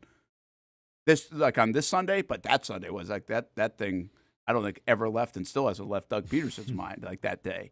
So, yeah, it's just kind of interesting, where this offense is going, like where they can get better at. And I do think penalties are a major concern. What you hope, if the penalties are going to be a concern, at least can we get the lining up right? Like that part has to get better. It has to. It's one thing to hold. Yeah. It's another thing to like have 3 illegal shifts in a game. Yeah, of course. And if that's the case, then you have to have the conversation, okay, we got to simplify things up a little bit because these guys aren't grasping it. Yeah, but right? when you dump stuff down, then it gets predictable, right? Well, okay, but I'd rather be predictable and not have pre-snap penalties and at least give your offense a chance to, not get sidetracked than the other. Yeah.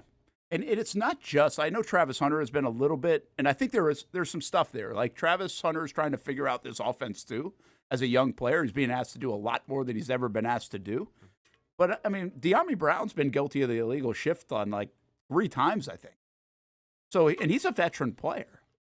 So that part is kind of fascinating.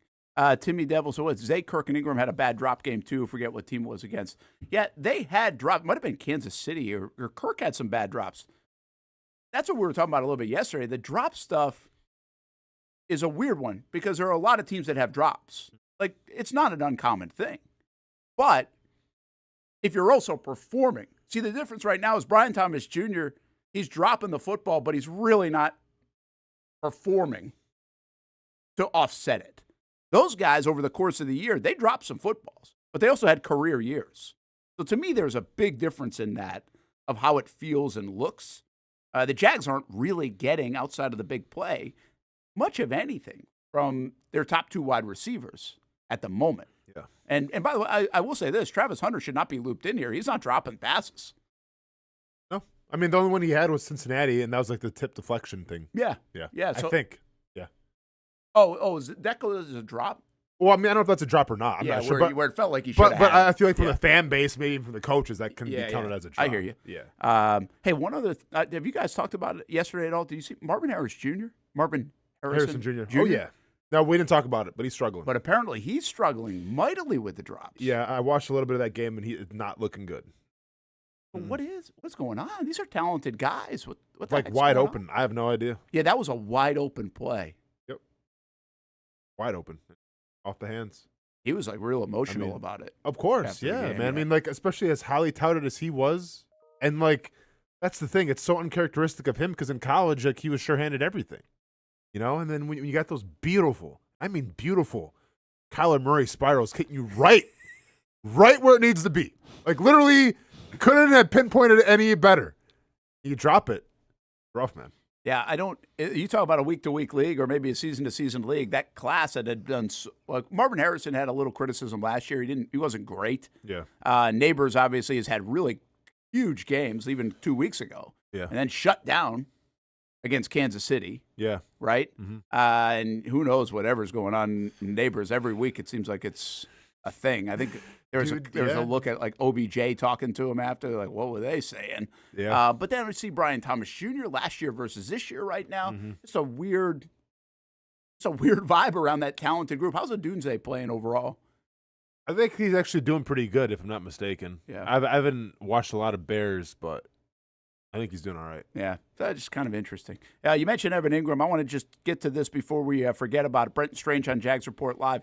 We asked him a little bit about the Ingram thing, and I think the fascinating part of this conversation, or at least the Ingram and Brenton Strange conversation, is this new regime identified him as the guy they wanted in the offense, right? Mm-hmm. And we all love Evan Ingram around here, what he had done, and we were a little surprised and almost like, uh-oh. And quite frankly, you haven't felt the uh-oh part of that just yet in Jacksonville, which means they are right, and Brenton Strange has proven them right. Yeah, I mean, Evan Ingram, what did you learn from him? He's gone now. You knew you had to take over. What did they tell you? When did they tell you? How does that work on the professional level that, hey, Brent, you're going to be our tight end this year? I mean, they never told me. I kind of figured out just like how y'all figured out on Twitter. Okay. Some of my friends sent me some messages and was just like, yo, like, you're the tight end one now. Like, it's time to go. And I'm just like, man, that's what I've been preparing for my whole entire life. Right. But as far as Evan and what he means to me, he means the world to me because he kind of taught me just, I had a sense of how to be a professional athlete just from how I was trained at Penn State. But the way that he took it when I came in here and I saw the way that he practiced each day and how he approached business, like, that was the biggest thing for me. I see him, one of the best guys on the team, working that hard. I'm like, I got to go hard. So it was no choice for me, you know. So I'm super thankful for Evan and blessed to be a teammate and a dude that I call my brother. Yeah, the idea of that a little bit was like, did they tell him, like, hey, we're going to make this move? And he obviously said he didn't know. Because what I think is fascinating, if you remember, that was in February. In February of this year, James Gladstone got the job kind of late. And he has a news conference on, I think it was Monday morning. They fly to the Combine that night. Mm-hmm. We get James Gladstone on Tuesday at the Combine. We fly to the Combine that night too. And in that setting at the Combine, like less than a day on the job, or maybe it was now a couple of days on the job, but less than a day after being introduced, he gets on that podium. He's asked about Brenton Strange, and he basically like gushes about Brenton Strange, if you remember. Yeah. And he's basically declaring at the time what we would eventually find out a couple weeks later when they released, because I think it was still a week later when they released Evan Ingram. Like, hey, this guy he could be our tight end one. I just think it was pretty interesting with all that was going on, how when they looked at this roster, when they looked at everything else, he got the job, and Brenton Strange was obviously one of the highlights, and right now he's been one of the highlights. I think he's a really good football player. Oh, yeah. I mean, right now, Trent Baalke someplace, chilling, going, knew it. I knew it. Just should have gave me some more time. I knew it. We had one there. Yeah. Well, and that's another one, Austen, because if you remember the conversation, he was hardly used as a second-round pick in 2023. Yeah. And people were like, what the hell? I was one of those people, because obviously it was the Evan Ingram show. No, like this is a guy who I feel like maybe had a little bit of a lot of pressure on him, right? Because you're essentially replacing a guy in Evan Ingram who was a household name here in Jacksonville. I sang the praises and everything, and like I remember we had the conversation when Evan Ingram got traded, and our biggest gripe was not only the on the field stuff, but what he brought to you in the locker room. You know, when Trevor Lawrence got cheap shotted, he was the guy that went across the field and tried to start a fight. Like, you appreciated that. Evan Ingram was always the first guy on the field, the last guy to leave, right? Like, he had that work ethic. Brenton Strange has come in, number one from a receiving standpoint, don't miss Evan Ingram. From a blocking standpoint, upgrade. Yep. And I think from a mentality and just like an attitude factor, is right up there in line with Evan Ingram as well, if not even more, because the guy is so violent in terms of run blocking that, like, if I'm a defensive end or I'm a linebacker, I'm buckling my chin strap a little tighter if I'm playing the Jaguars. Yeah. So I think, like, he's exceeded expectations already this season, and by the looks of it, like I said, this is the most consistent thing you have right now in your offense, set aside from your run game. You got to find a way to get him the ball even more. I don't know if he's got a dozen catches or 11 catches or something like that. It feels like half of them are in third downs too. Mm-hmm. Like to me, that's the big thing. Like he's become their Sam Laporta. Watch Sam Laporta last night on third down. He was the go-to guy 2 times in a row on third down. And you see a little bit of that. Yeah. And one other note too, in a game where you thought it would be the intensity would be raised, this is a guy that likes that game. He gives you that edge. He's the one in the scrum without the helmet on. Mm-hmm. Yeah, on the sideline because he gives you that. Like, he's not afraid of that. He likes that. So, it's pretty it's fun to watch. I mean, they might have a really good football player here that the rest of the league, quite frankly, doesn't know about. Correct. He's not your fantasy darling, hasn't been, and I don't know if he will be. But I think for what they're trying to do, he's one of your most valuable football players, I think, on the roster right now, and specifically on offense. Let's just finish up with what he do we have one more? Is that all? Okay, we didn't get the last one. Then we have finished up with Brent Strange. Mr. Hugo says, just looked it up. Tampa had 0 illegal shifts called on them last season, so our players aren't grasping something in the playbook. Now, that's fascinating. There's another thing here, though, that's important to note. The word is the NFL has said, hey, we are clamping down on this. Sure. So that might be a bit of a difference from last year. And I don't know what nuances involved in that. Like, was Tampa doing more of what the Jags are doing, but they were getting away with it?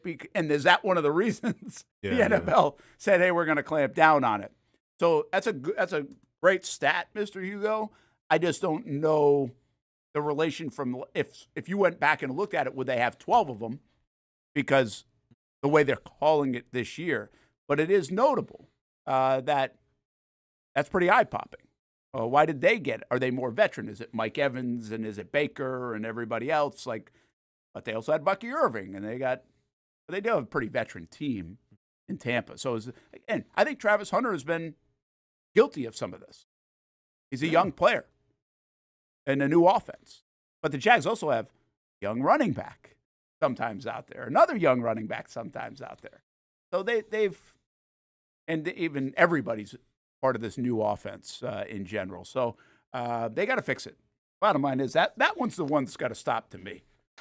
I think I'll take 3 personal foul penalties instead of an illegal shift. Agreed. I know they're way more costly. Agreed. But I'm just tired of the illegal shift stuff, and I think everybody is. Because you don't really see. I mean, it doesn't happen a lot. Okay, maybe you see it once in a game, but when you saw it in Cincinnati, it was 4 or 5 in a row. 5 and 9 plays, and then you can't do that. What it negated the other day was huge. They were 3rd and 14, and not only did they get it, they got it to Brian Thomas Jr., which at the moment you're like, oh, got it, good. Mm-hmm. Here we go. Big throw, all those things. And then it ruined the possession. I think I ended up getting a sack on that possession to end that one.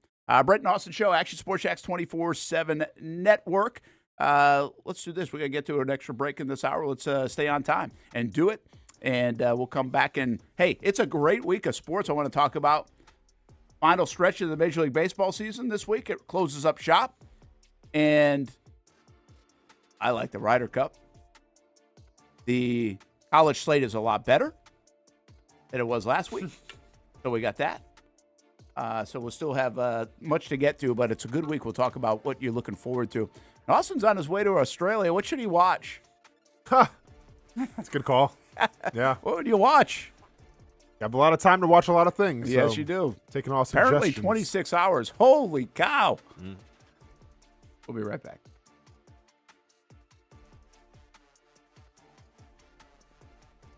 Choose your own adventure.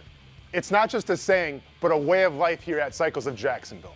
And whether it's 2 wheels or 4 wheels, at Cycles of Jacksonville, a great adventure awaits. With brands like Honda, Vespa, Segway, and Triumph, Cycles of Jacksonville has you covered with their inventory featuring a 60,000 square foot building. If 4 wheels is more your thing, check out the largest selection of Honda Talons in the entire county. No matter what you're looking for, Cycles of Jacksonville is going to have the selection you need, all with great financing and rebates. Plus, if you're active duty military, Cycles of Jacksonville will offer you 0% financing along with great discounts for military and first responders. And when you want to get off the road and set sail, Cycles of Jacksonville has you covered with everything you need to get on the water. So if you're ready for a great adventure, let Cycles of Jacksonville be your guide. Located off Atlantic Boulevard, or check out their website at cyclesofjacksonville.com. How do we make Mason's famous lobster rolls? It's simple. We get up before dawn, head into the open waters of Maine, haul in our traps by hand, and send only the best straight to our restaurants, where we add warm butter or chilled mayo with a squeeze of lemon, and pile it on a toasted split-top roll, just like it's been done for nearly a century. That's the recipe for Mason's famous lobster rolls. Thanks for meeting me here. Okay. You're my only lawyer friend, and I need your professional opinion. Okay. You see that brand new Hyundai Tucson out there? Yeah. That's all I paid for it. Do you know what you want? Yeah. I think I do. Enjoy your new car. Thanks. Bye-bye. Deal so right, it almost feels wrong. The Hyundai Getaway Sales Event. Lease a Hyundai Tucson for $259 a month, or get 2.99% APR, or get $1,750 bonus cash. Hurry in. Year 2 is in the books for the Jacksonville Armada women's under-23 squad, taking another step forward in the Women's Premier Soccer League. Under the guidance of head coach David Goff, the girls in blue went undefeated at home for a second straight season, including a dramatic draw in the opener. And they've left it to the death. Unbelievable stuff. And a late winner to end the season at home. Headed on. Here's a chance. Gianna Ramirez brings it down, still alive, takes a shot, and into the back of the net. After fielding a younger roster in 2025 with talent from all across Northeast Florida, the future is bright for the Armada women's team. We highlight the ladies and all things Jacksonville Armada each week on Fleet and Footy on the Action Sports Jacks 24/7 network. I'll put one in the back of the net for you. Join us for player profiles, fun interviews, and the very latest on the Fleet and all things footy. That's every Thursday at 2 p.m.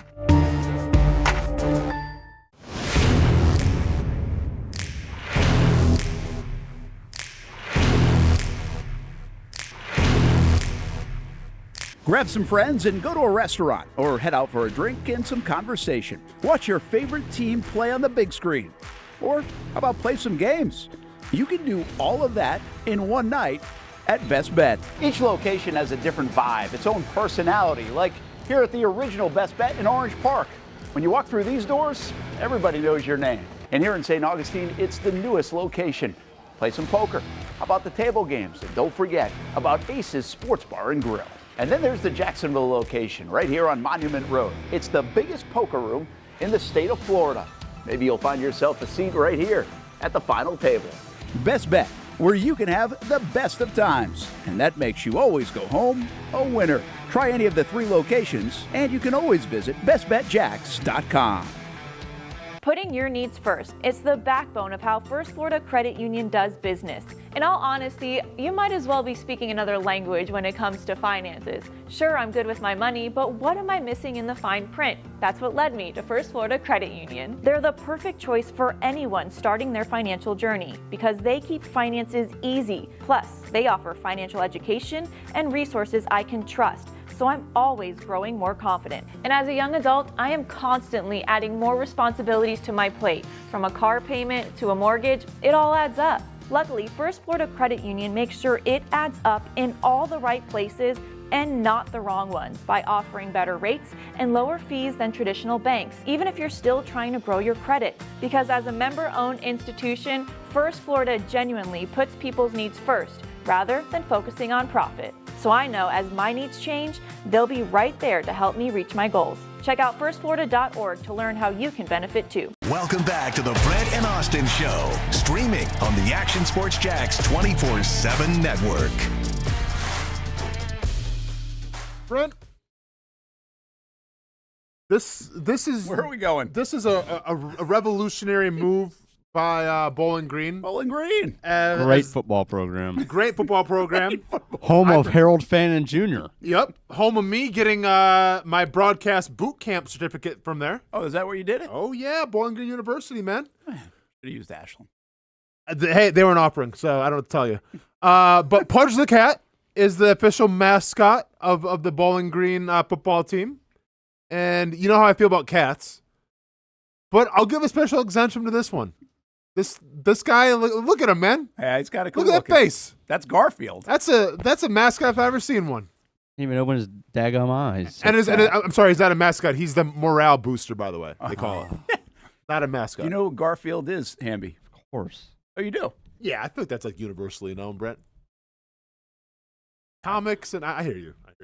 But you know, like Hamby's no, not I always. know. He's a little bit more like me than he is you. Yeah, but I think even my son sense. knows who Garfield is.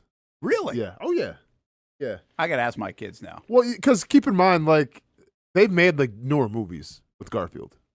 Like I saw a Garfield movie with my son like 3 years ago. Really? Like a motion picture. I am that much out of the loop. It was just okay. Just okay. Man. It wasn't really that good, honestly. I feel like I never was a wasn't Garfield. good. I never liked any of that stuff most of the time when I was a kid. Yeah. But my sister, I think, was a big Garfield fan. I was a Tom and Jerry guy myself. I like Tom and Jerry now. It's funny, those will actually pop up on my Instagram, like old clips. Mm-hmm. Still very entertaining. I never scroll through them. Mm-hmm. I'm staying for the whole minute. Chris Pratt, by the way. I never scrolled through. That's awesome.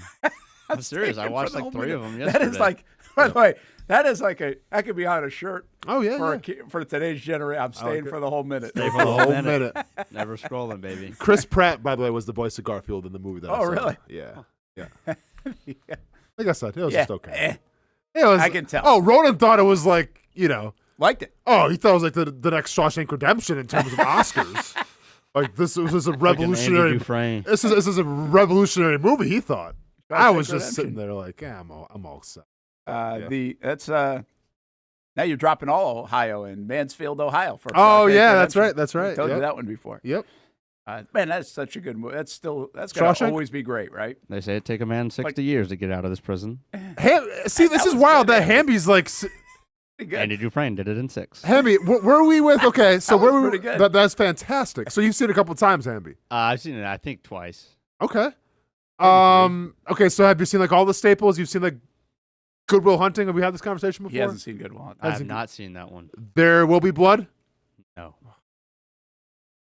Yeah. You had some homework to do. I do.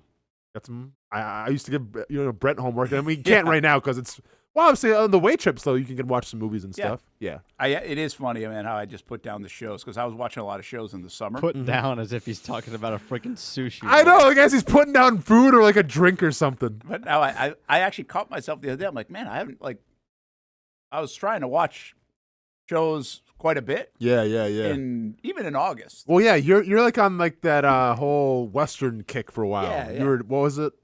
Yellowstone, then 1912, 1485, all that. 1776. And then, but there's a new. What's the other one? What's the other one with Billy Bob? Landman. Oh, Landman. Yeah, Landman. New season coming out. I think in. There we go. Probably this week. There we go. So I knew that. Yep. But I'm so just. you made I'm it not a in the goal to mode. watch shows, and you fell short of your goal, is what you're saying. Well, I wouldn't say it's a goal. I don't write this down. Yeah. But I just It know, was like, your I'm out of intention. this is what happens. I'm out of the, routine of, I got to go find another show or next episode or whatever else. Like, I'm out. Like, this is what this time of year does to me. Gone. So hopefully I'll be able to get back on with, like, Landman or something. But probably not.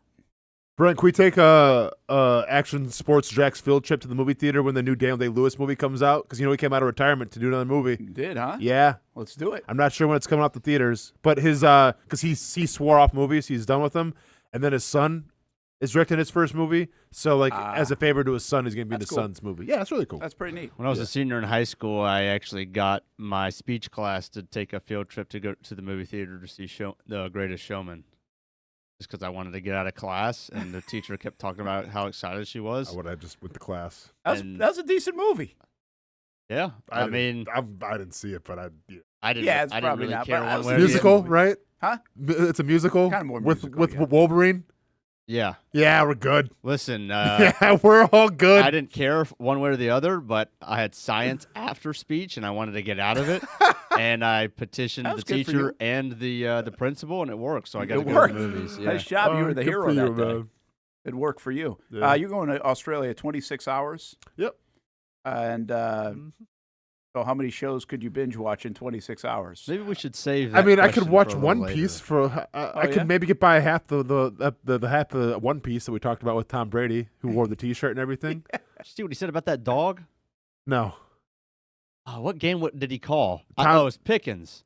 Pickens throws his helmet Yeah. Sounds down about on right. the sideline. That's what he said about that dog. I'm like, what's he talking about? Oh, you talking about? Tom Brady goes, Are you yeah, talking about a just, Georgia Bulldog? no, yes. Hamby, no, No, this was Sunday. Stop it, stop This real was quick. Sunday. Hey, going forward on the show, we aren't going to be saying, did you see what he said about that dog? No, it Okay. was about an actual dog. You Oh, got to let okay. me finish Okay, one time. Well, Brent, One time. Brent started it. He did. Okay. Pickens throws his helmet, and he said something like, yeah, that doesn't really bounce off like you think it will. It's a really hard thing to throw. Yeah. It's like your dog at home. Oh, I did. Okay, I got you. Yeah.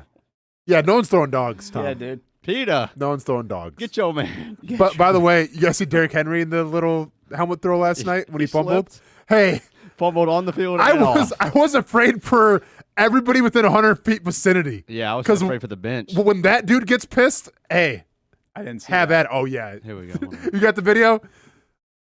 Look, Give me While you're Yeah. getting that video, I catch so little of the Sunday stuff, but they do like a post game with the studio with Brady, and so Brady's talking about I think whatever game did they do, Dallas and Chicago maybe I think it was, Yeah. and I mean, can we stop with the love affair? Tom Love's like, hey, he's like, I love you guys. You guys did a great job all day. I love being a part of the Fox family. Love you. Like, I mean, you're just sending it back to the studio, Tom. Like, yeah. Am I supposed to do a live shot from Reagan Field tonight for the Jumbo Shrimp International League Championship Series? Be like, hey, love you, Tanika. Are you love talking you, about Ben when he was Backer? sitting in the box by himself? Yeah. And they were I did see that. Yeah, I did see You're all that. getting paid $30 million to do this. Tom, I don't need you to love each other. Tom, you won how many Super Bowls? Like, it was destined to happen. You can go wherever you want, man. Like, yeah. It was just so odd. Like, I don't know if it's just a me thing, whatever. But Whoa, Derek, whoa. Look at it, dude. Dude, is there anything worse than okay. Like, what do you think he's thinking in this moment? Because I know exactly what he's thinking right now. He's so pissed off, right? Like, he doesn't fumble. He is thinking, here's what he's thinking. He's like, look at him look up. Yeah. He's like, I know there are cameras on me right now, Yeah. and they just caught that. Oh, yeah. And I'm going to go take that camera guy up in section 400 that's got the camera shot, and I'm breaking the camera. Yeah. That's what he's thinking. Dude, this is right up there. Like, if you ever been in a verbal disagreement with your significant other, and you storm out of a room or the house, but then you got to come back and grab something, you're just I feel a little foolish now, right? Like, it's not bad.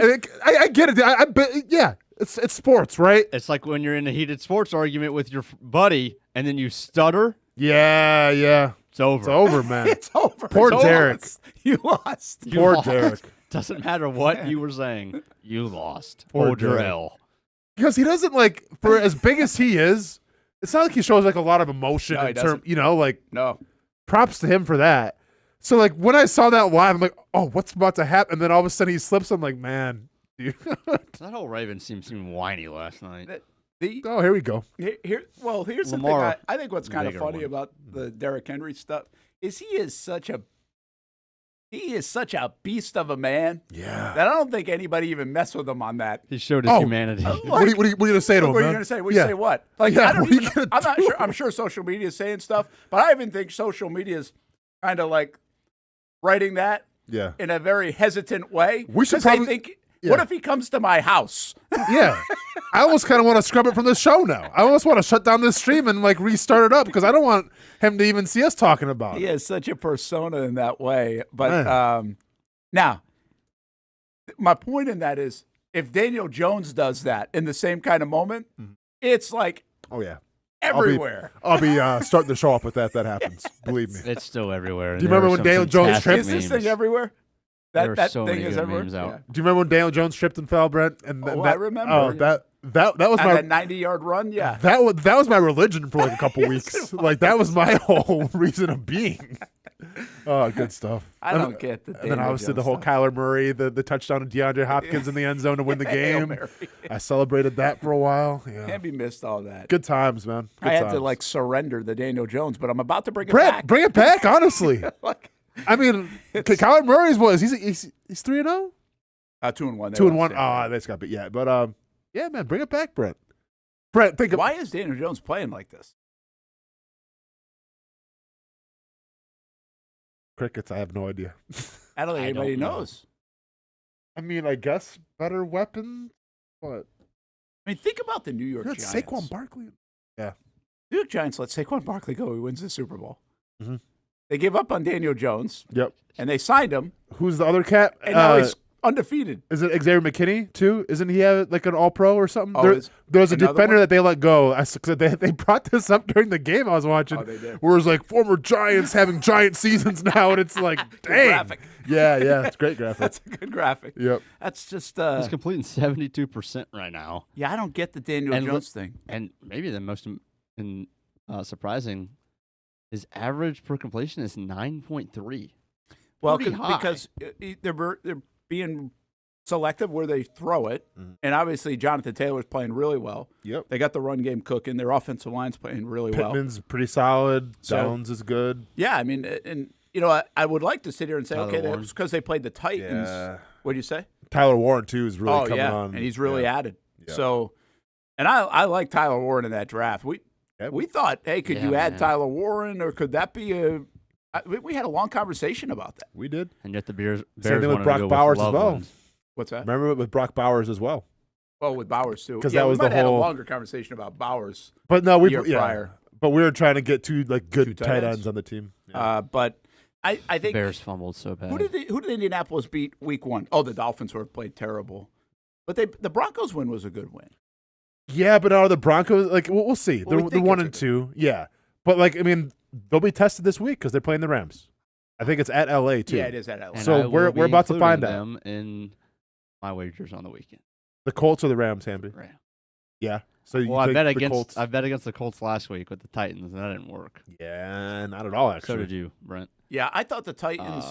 I picked the wrong one. I was going to pick Titans or Panthers to play well, and it was the Panthers. Yeah, How about that game? Well, So wild There's weekend. a Penix problem now. It looks like in Atlanta. So, I guess do you go back to Kirk? I don't know, man. It's Wild. one thing to win a game because that's what happens in the NFL. Like you can lose, Panthers win, whatever. 30-0 to the Panthers. That was stunning. Divisional opponent. That was a stunning. Can't score. happen.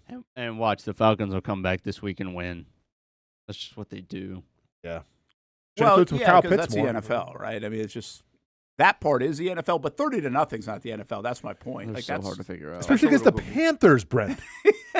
Stop. We saw him here. We're all set. We're good. Yeah, we did see him here. Came, we saw, we conquered. On to the next one. Yeah. Atlanta. I picked you to win the division. What are you guys doing? Yeah. Hey, San Fran, like how just okay are they? Just an early look because you're going to be flying tomorrow. But yeah. So if you watch San Fran, which I've watched a little bit of them, they can beat you in a myriad of ways.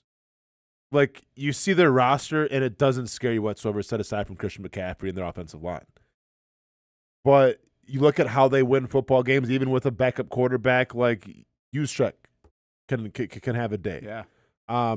Ricky Pearsall has been like their go-to wide receiver. But, like, I think this just kind of speaks more on the coaching acumen of Shanahan, where it doesn't matter what you have for your pieces, like, you're going to find a way to have a pretty dang good offense. And then on defense, Fred Warner playing some of the best football I think anybody right now. And it's led by Robert Saleh, obviously. Like, they play good defense. So this could be a challenge. And especially with Jacksonville going to the West Coast as well, where they haven't had a lot of success there. Like, it's funny, 'cause I mentioned this on Happy Hour yesterday. This is almost like you're checking off boxes right now. Houston had your number for how many years playing in Jacksonville. All right, check the box. You're going to the West Coast now. Haven't been successful over there. Okay, you win that game? Check the box. Well, then what's after that? Prime time. Prime time. That's another box to check because that hasn't looked good the past couple years on prime time. So I like it right now where, okay, you're 2-1 and you're feeling okay about yourselves, but you have an opportunity to at least check a lot of boxes in terms of thinking about the past of how well or how bad it's been to right a lot of wrongs from, yesteryears. Yeah, it reminds me a little bit of 22. I mean, that's what, when we do check the box stuff, Doug did a great job of that. Like, they went out west, and I forget who they beat. I think at that time is that the last one against the Raiders? No, because that was they beat the Chargers too, didn't they? Maybe they beat the Chargers. Yeah. Last one against the Raiders was Minshew. So, but they won that. They won on the road. They hadn't won on the road. They won against the NFC team because they had lost like 17 in a row against the NFC. So the Titans, like, they swept the Titans that year for the first time since whenever. So Doug really did that. And, I mean, it's part of just coaching the Jags. You have boxes to check to erase some of that. But I would agree with you. I think, like, the West Coast is a problem. The West Coast has just been a problem. Now, why is it a problem? Well, what I keep saying to everybody this week when I say that is, well, the Jags haven't really been good on a lot of places. Like, you could put them here in Jacksonville, you can put them in London, you can put them on the moon, you can put them in California. It's not like the results have been really good. But it does seem like the West Coast has been worse. Yeah. And they haven't really figured that out. I don't know if teams do figure that out. But this feels like a game that you could steal. A lot of people right now say, hey, Jags should be 3-0. Jags should be 3-0. I'm pretty happy with the Jags being 2-1. Tell me about it. I know they could be 3-0, but I also know the way the league works. And they could easily be 1-2. Yeah. Right? Without a Tyson Campbell punch-out, yeah, they might be 1-2 right now. So I'll take 2-1 and say, okay, How do you make up for it? Well, this is one of those games that maybe you make up for it. Nobody expects you to really win out here, or it did expect you to win. Now, everybody loves to look at the injuries and say, oh, now you should win. Well, that ain't it. That ain't it. This is real. Shanahan's really 49ers good. team. I think Shanahan has owned the Jags for whatever reason. Do we finally have a coaching staff right now that can match wits with him? We'll see. But I really think it's not just West Coast. They come here and they kick Doug Peterson and the Jags' ass in 22. Yep. Remember? Oh, yeah. Or was it 23? 23. That was 23? Yeah. So that was like, what, a 34-3 game or something? That was bad. Embarrassing. Go look at the San Fran games against Shanahan, and it's been embarrassing. And if you really want to go all the way back, you can go back to like a decade ago in London. But the Jags were a terrible football team at that time. In 2013, Shanahan wasn't there. But, again, for whatever reason, they don't do well against them. So is this the time you can do well against them? McCaffrey's really the key. Because you can't let him, just take over the game. He's going to get his, but you can't let him take over the game. And even without Bosa, their defense, to your point, is pretty good. They're not scoring a bunch. They won 17-13. They did win 26-21 against the Saints. But that was with Mack in his first game because Purdy was out. And then they win 16-15 over a Cardinals team. It might be pretty decent. We're not sure yet. The Seahawks win was impressive because you went on the road to Seattle in the opener and won. But I don't really know how good San Fran is, I guess is what I'm getting at. I'm not really sure how good they are. And quite frankly, the Jags, I'm not sure exactly how good they are offensively. Is this going to be a 16-14 game? Sure, could be. Yeah. But with the way they have some issues right now, I'm not going to just hope they're going to catch every football going on and line up correctly. I know. And San Fran seems like one of those rare teams where it doesn't matter. You lose a quarterback, you lose your running back, like last year. They always seem to find a way to at least be competitive to make it a hard-fought game. And that's the example of this year as well. So, yeah, I mean, we can sit and celebrate George Kittle being out and Bosa's out for the season and everything, and we'll see if Purdy's 100%, all this stuff. But, honestly, this is, the one team where I hear all those things. It's I don't think it really matters. I think they're just that type of team with that type of coach where it's going to be a challenge no matter who they trot out there. They have the best nickel corner name of all time, Upton Stout. Not bad. Not bad. That's a hell of a football name. Not bad. It sounds like a beer or something. It does. It really does. Give me a round of Upton Stouts for the boys. It actually does sound a lot like that. I think this is an opportunity for – it's funny, the defense has been really good. I would not suggest that they will get 3 turnovers again. I doubt that. Which means the Jags are going to have to really take care of the football. You know, the Jags 3 turnovers in 3 straight games. It's the first time that's ever happened in franchise history. 31 years. So they're probably not going to do it 4 games in a row. You know what I mean? Yeah. To get a turnover or 2 would be nice. Counting on 3 would be fool's gold a bit. But I do think it's an excellent opportunity for Campanile and this defense to kind of say, hey, this is who we are. We're pretty good. Because of the Shanahan side of it. I know, again, even the receivers are banged up. But if you can kind of contain McCaffrey and Shanahan's just offense, I think this would tell me a lot if they can do that. And so far, other people have been able to at least contain those. Yeah, for sure. I mean, this, like I said, this game will tell you a lot, and the next game against Kansas City in prime time will tell you a lot. Just because. And to echo your point, they haven't won a lot the past couple of years, but it seems like when they've gone on the West Coast, it looked really bad. Yeah. When they've had primetime games, it looked pretty bad. What do you think guys, real quick, chance they win? Who do you give them the better chance to win? Sunday or Monday night? Next 2 games. Hamby? Yeah, dude, I almost have a lot of it for me almost comes down to this almost curse of going to the West Coast. That seems like it's transferable no matter who the coach is. Mm-hmm. It does seem like that. Like CDD fees. There you go. So I almost think it's Monday night. I mean, being at home, if you're playing the 49ers neutral site, that'd be one thing. But to go to the West Coast, especially if Purdy comes back, McCaffrey scares me a lot, obviously. I almost think we have a better shot. The Jags almost have a better shot of beating the Chiefs at home. They don't have a run game near what the 49ers do. And we've played Andy Reid a lot closer than Shanahan. And I get it. New regime, does that even matter? It feels like it does for some reason. I'll take the Chiefs. I think you got a better shot of beating San Fran. I think, and like once again on paper, like the Chiefs don't scare you at all, but like they still do on prime time. Like they scare me more. Yeah, I kind of lean with you there. Just like I think they can almost play. I get what you're saying. I'm mixing both. I think they can play better against the Chiefs, and you feel like they've played a better football game. But the Chiefs are going to find a way to win the game. Like that's what always happens. And by the way, the Chiefs could be real desperate, like very desperate. Yeah. In that football game on that Monday night, or depending on what happens against the Ravens. We need them to beat Baltimore. Yeah, it would be better if they beat them, in my opinion. And San Fran's sitting there at 3-0, kind of probably pretty happy to be 3-0 given their injuries. Yeah. It's maybe a good time to get them. And I just think, again, San Francisco, outside of the history and the West and everything else, they were an okay team on paper. Yeah, yeah. It's kind of like the way I thought about the Bengals, right? To me, the Bengals have really good star power. But then what I asked all that week, how good are the Bengals? Like even with Joe Burrow and everybody, I'm just like, how good is their football team? Well, they have stars that can carry their football team, and it's dangerous. And, well, it was. But I don't know if they're a really good football team, and I think Minnesota kind of proved that. Of course, this whole backup quarterback thing is going to throw a wrench in any of that discussion. Yeah. But I kind of feel that way a little bit about San Fran. McCaffrey, Shanahan, Fred Warner, like you got dudes that are like know how to win, get it done. But on the grand scheme of how good they are and matchup-wise, like I think the Jags might be better in for sure some areas. And I think we talk about that Monday night game.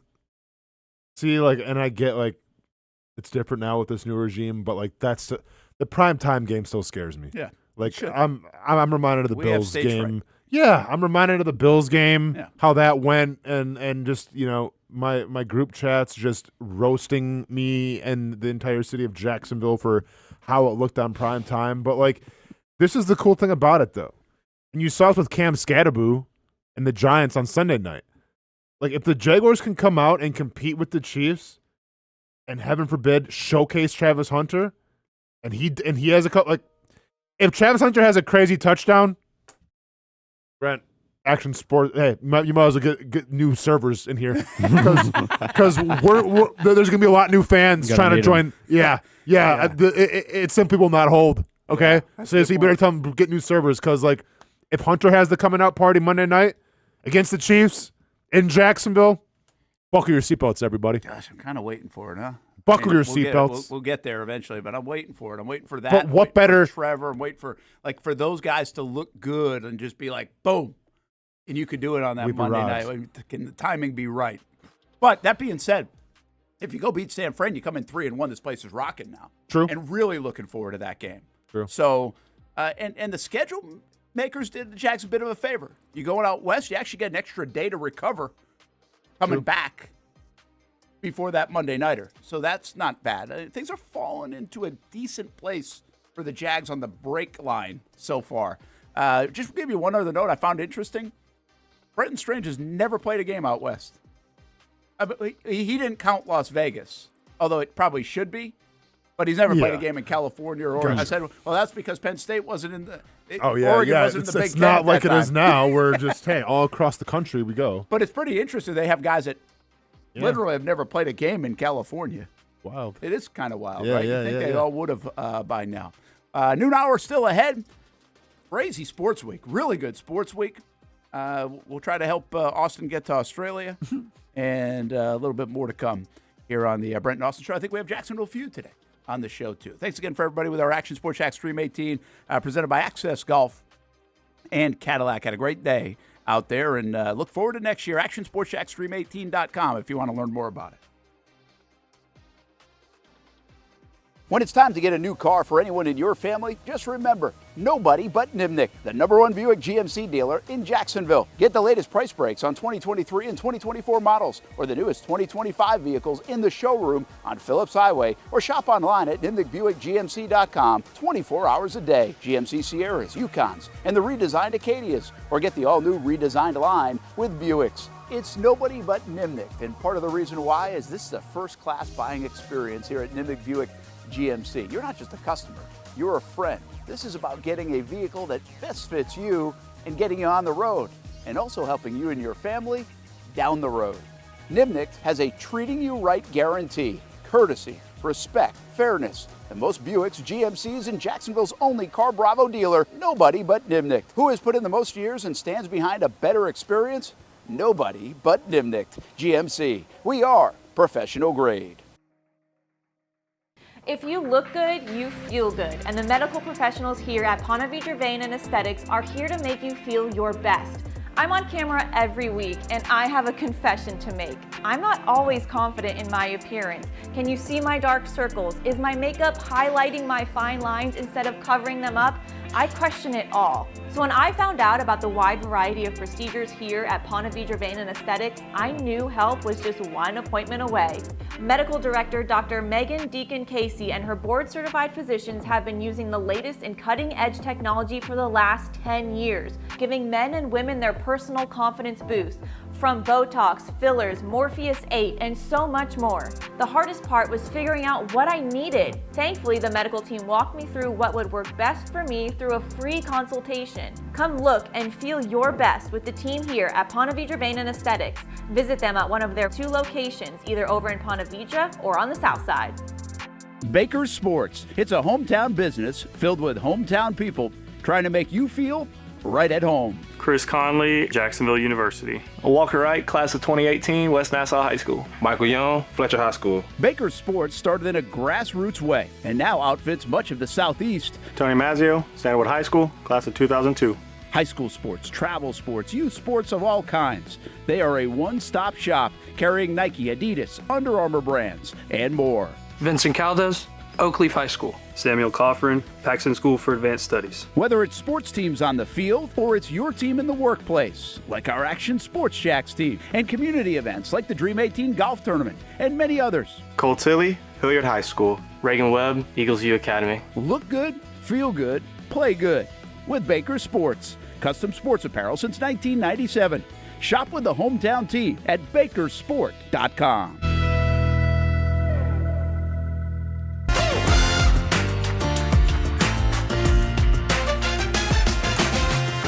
Empower a future, inspire a dream. It's a bold but simple mission for the Jacksonville Police Athletic League known as Jax PAL. Help the next generation of kids in Jacksonville shape a brighter future. Their after-school programs, teenage leadership programs. There's community outreach. It's been just an awesome opportunity to be out here with my colleagues and do something good for the community. It's really been an interesting opportunity to just see everybody work together in a way that we don't normally in the office. And there's sports.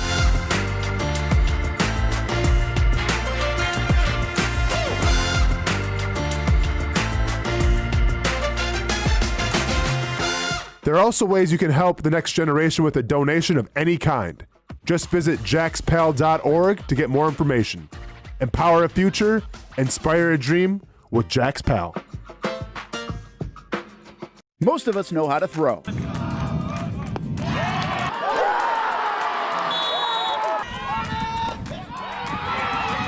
But you need to know what to throw. I'm not talking about footballs, baseballs, softballs. We're talking about those items you need to recycle. Republic Services explains it easy. Recycling simplified. 1. Know what to throw. When in doubt, throw it out. 2.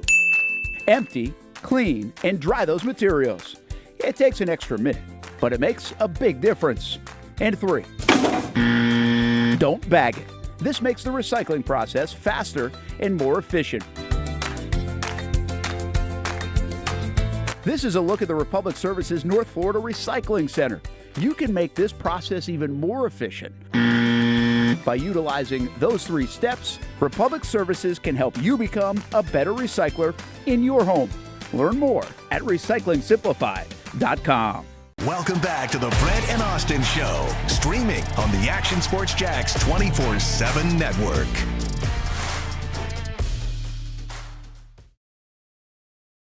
Whoa. Sports office. We didn't take the lines? It went chalk, huh? Yikes. The Ravens. Yikes. Which one did I trump you on? You trumped me on Illinois, Oh, is that the one? and you trumped me on the Lions. All right, so it evened out. Yeah. All right. Yep. I did at Ohio State first week too, so I'm okay on the using the power play. Casey and Austin. Gonna are have to not. have a little conversation with Casey. Yeah. Yeah, we're gonna have a conversation with Casey. I'm gonna need to start picking a little more. Casey coming to the office. Gonna need to start. Yeah. Step into Bring your playbook. Yikes. Yikes. Mm-hmm. 6 games to make up. And they got to perform now too in the betting thing for Hard Rock this week because I haven't garnered any money this week yet. So there's a risk of me throwing on the dartboard. A lot of pressure on me this week. There is a lot of pressure. We got to think about the dartboard things. Like do you kind of want to know the dartboard things before we throw the darts? You know, like what are we leading toward? Like we almost need to think on. I kind of like the surprise. You like the surprise of what Casey's coming up. I like the surprise. I mean, I like the surprise when it's not me throwing the darts. Yeah, obviously. He had some fun stuff on the dartboard, I will say. Mm-hmm. That other time. So it's not like I'm in the. Can you throw that up real quick again? I didn't digest all that. You kind of got to digest it to see how risky you're going to play it. Oh, okay. Yeah, but you're sitting. Yeah, I'm okay, but I mean, still, it's like one win. I'm not safe. I don't feel safe. I've won 1 out of 7 weeks. All right. Yeah, I wish I could bet on you going over. That would be a winning bet. Yeah, Hard Rock, put on the books. That's pretty good. That's pretty Gonna good. use my profit boost here too. Shoot. 30%. Let's go. Gosh, in like real, as Casey would say, U.S. currency, I am so close to having a couple of big weeks. Oh, but just stupid stuff. Like I won't say. Listen, I'm not close to Illinois but even though I thought that was a good wager, I wasn't close because it was a blowout. But the fact that I lost the Green Bay game was like a killer to me this weekend. I was like, "What are you doing, Green Bay?" Yeah. And they had a field goal from like 38 yards. That Cleveland defense is good. They're unreal. Really, and they're unsung because it's Cleveland. Yeah, you know. Brent Martineau, Austen Lane, Jason Hamby on a Tuesday, and recycled headlines of the day presented by Republic Services, recyclingsimplified.com. They were out on their Dream 18 yesterday, so we appreciate their support and them being there. Had a good time. And right now, a little bit quiet on the Jags headlines because of the off day. And I tongue-in-cheek say that because the last 2 Mondays and Tuesdays, there's been a move. Tank Bigsby traded, and then last week, Darnell Savage dumped, if you will, and I've got my head on a swivel.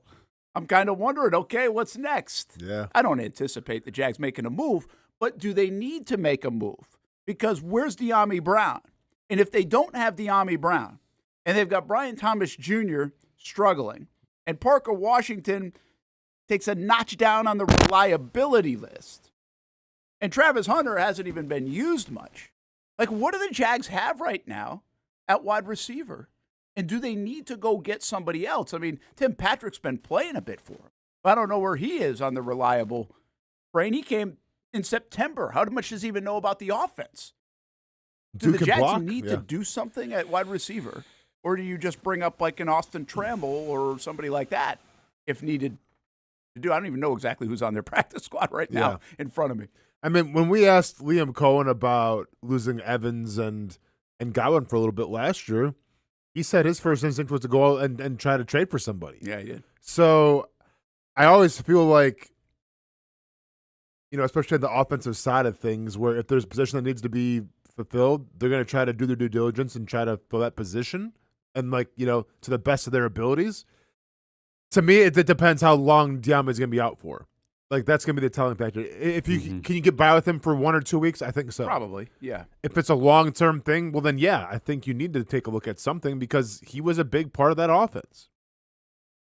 Yeah, by the way, I like Mr. 1 for 5 on Tuesday. That's good. William Torres. Maybe add that to it when, or maybe I'll do the introductions the next few days with you out of town. There you go. Yeah, man. Try to shoot down my Indiana versus Illinois, and then try to tell me that I took Illinois in my bets, which I wasn't paying attention. But yeah, you're right. My bad. Sorry. I had no idea how that went down. Didn't have Illinois though. I don't know what move you can make for a receiver this time of year. So Yeah, let me preface it with that. Coming out of camp, the Jags were looking for a receiver. There was that whole thing with the Denver trade with who that was, the Saints, I think, that ended up trading with him. Mm-hmm. And Vele. yeah, and the Patriots were interested in stuff, and like everybody was looking for a fifth wide receiver. They were a little light, which is kind of surprising to me because it seems like there are receivers that are growing on trees these days. Yeah. But to get that fifth one, people were searching, and so I don't know what's out there. I don't know if there'd be a lot out there. I was gonna say that's actually where I was gonna go. Like, who's on the block? And he's on my fantasy team. Oh God, get me, Brent. Oh, that happened. It's an entertainment business. It is an entertainment business. Oh my gosh, dude, you want to talk about that happened? Ooh, man. Right, just in time for a Monday Night Football game. And in the last couple of weeks, Tyreek Hill. Can you imagine ESPN announcing the trade? Tyreek Hill to Jacksonville. Now keep in mind who Tyreek Hill is, everybody. Keep in mind. Yeah, probably not, but it's wishful thinking. Yeah, so listen, the Jags are 2-1. I say this all the time. We did this with drops. We did this a little bit with Trevor yesterday. You hide stuff. There's something percolating in the back of my mind here, like the Jags might have more of an issue at wide receiver in the immediate than we're willing to admit. Because we like the idea of Brian Thomas Jr. finding it. We like the idea of them finding how to utilize Travis Hunter a little bit more. We like Parker Washington. But, I mean, at the end of the day, what do we know? We ask that question a lot on this show. What do you know? And I'm not hating on these guys. I just think it's a curiosity of, we thought this receiving core would be a way bigger factor so far and would be way more reliable so far. And I think you could argue it's the weakness of the football team right now. Crazy. It's crazy because I remember like when we had the conversations about like, the strengths and things that could be weaknesses on this team. And we all thought like the receiving core might be, top 5 by the end of the year. Yeah, we're not there right now. It is your, because once again, like who do you trust? Like that's what it comes down to more than anything. Nobody. Right? Like who do you trust? And yeah, we can trust Brenton Strange, but he's not a wide receiver. Not this week. So yeah, it's a legitimate question because this was supposed to be about giving Trevor Lawrence the pieces to succeed. And in the preseason, we thought, okay, you're good. Mission accomplished. And now we're sitting going into week 4 saying, we might need some help here. So and like you said, Brent, there's always trades available, sure, but do you have the capital to give it up? Probably not, because you don't have a first-round pick. You don't have a second-round pick from next year. Yeah, you do next year. Oh, next year you do? Yeah, I mean, you got 13 picks. You really do have a lot of capital. I mean, you have capital, but like not like the... But you want to use that capital to get in the first round later on. Yeah. And I'm not suggesting that you need to go get Terry McLaurin, Mm-hmm. I'm just throwing out a name. But I don't know I don't think the answer is out there. Sure. I think they're a little handcuffed here, and kind of we're in hit and hope mode that this hopefully gets figured out for the Jags. But I'm not trying to make it a big deal. But I told you last week, we've actually done this now 3 weeks in a row. Brian Thomas Jr. looked uncomfortable in week 1. Yeah. I told you last week, this is a big story that's developing until it doesn't. Well, it kind of reared its head, albeit outside of one big play on Sunday. Yep. And until they tell me that, I'm not like on this whole, wow, Travis Hunter's been a bust. I'm not there. I'm not even suggesting it. Travis Hunter, I've really been impressed with the way he's handled everything, and it's fine. Like, I think it'll emerge. But when? Like, when? Like, right now, I think they need Travis Hunter at wide receiver. We wondered if they needed Travis Hunter at corner. I think in a 2-week time period, that's shifted from I need him to play more at corner to I need him to be more impactful at wide receiver. And I think that's where this football team is at right now. That's why we had the conversation yesterday, Austin. 25 minutes. Which side of the ball do you want him on? And I think we both said, yeah, you got to have him on offense at the same time. It's hard to trust him and put him out there if he's struggling to line up at times. Yeah, I mean, to me, it depends on the matchup. Like with San Fran, all they really have is Ricky Pearsall in terms of wide receiver, right? And he doesn't scare you as much as, and he's having a good season so far, but he didn't scare you like Nico Collins, T. Higgins, or Jamar Chase does. So if that's the case, and obviously you need a wide receiver right now, then yeah, you need to put Travis Hunter more wide receiver this week to try to keep up with the 49ers, I feel like. Now, whether or not you got to shorten the playbook, slim it down, then so be it. But, like, I think he needs to be out there now. Like, simple as that. And if you want to talk about changing the game and everything, like, you know, you're supposed to, like, this is the luxury that I think you have with the Travis Hunter now. Is that depending on the matchup, depending on the, you know, depending on the team that you're playing against, you can go, okay, we need him for this week here a lot more. Maybe another week or so, you're playing Puka Nacua coming up or whatever, or maybe the Chiefs, but maybe put him back on defense. But for this week, it seems like you need this guy on offense more. Yeah, listen, you guys will know this better than me from an X and O standpoint. I don't delve into that, and I'm not playing Madden.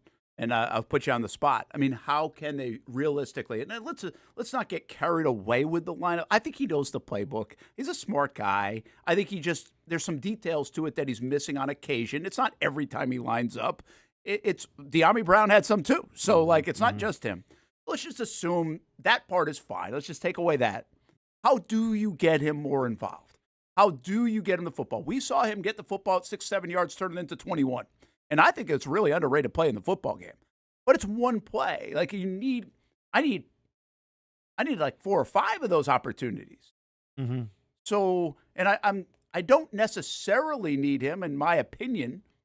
They might, but I don't need him going across the middle for 6 yards and, you know, trying to break a tackle. And in the NFL, they tackle you, so it's really like a 7-yard pickup.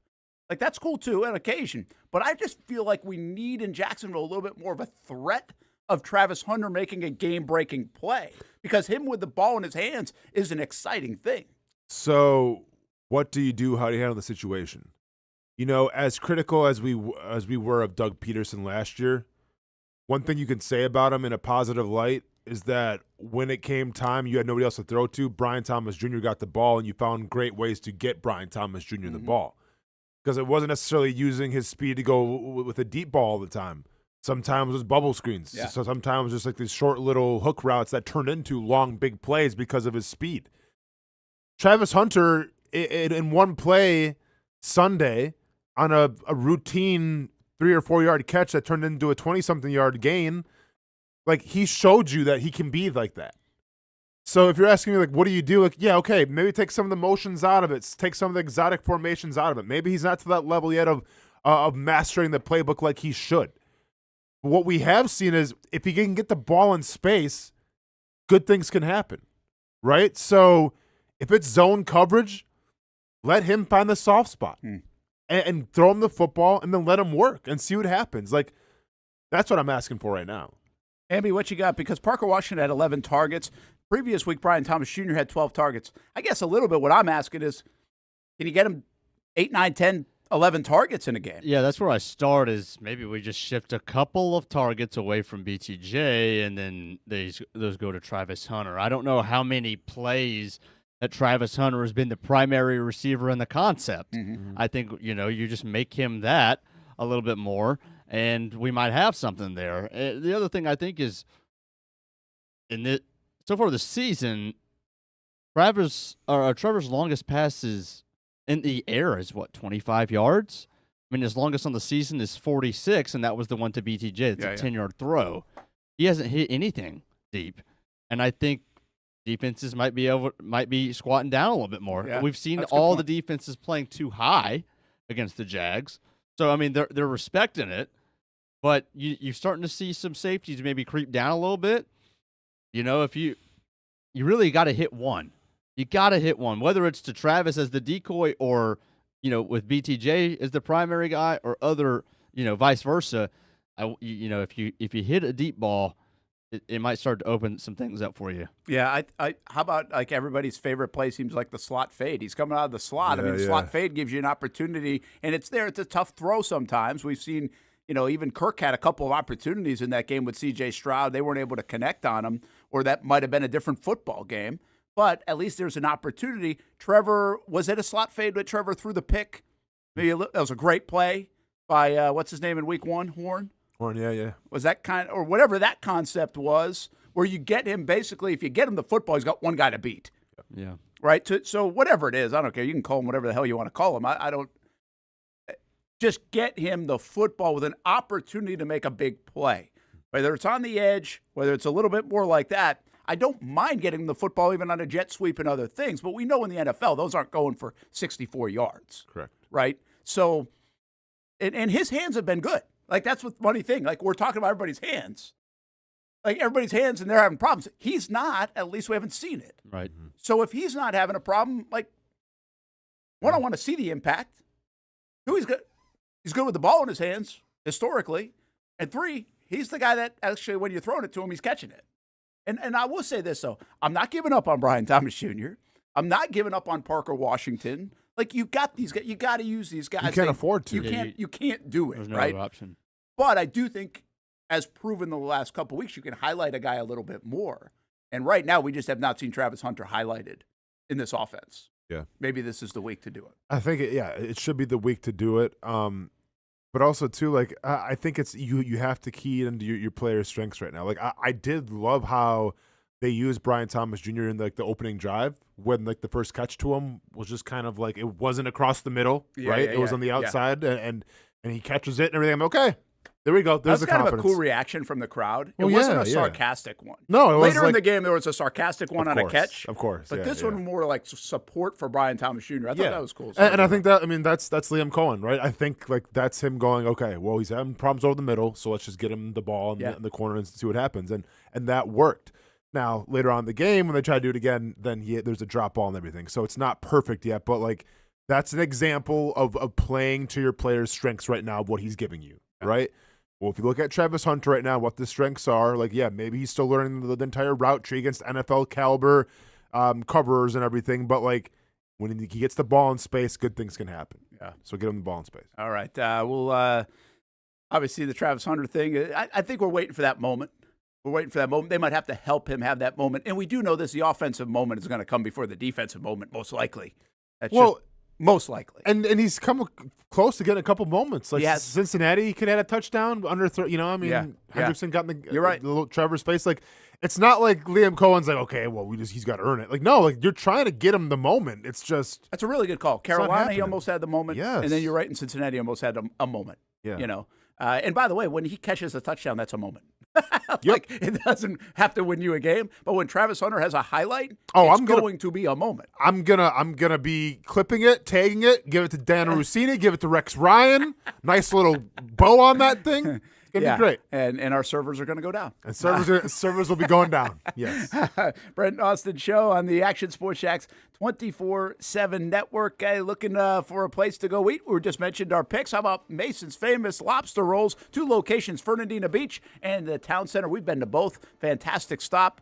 Fantastic eats. Go check them out. Mason's famous lobster rolls. MasonsLobster.com. We got some big baseball tonight. International League Championship Series. Game 1, the Shrimp at home. Game 2 tomorrow night at 7. Game 3, if necessary, also at 7. All 3 games right here in Jacksonville, trying to win a championship. They've had an outstanding year. So good luck to the Jumbo Shrimp tonight.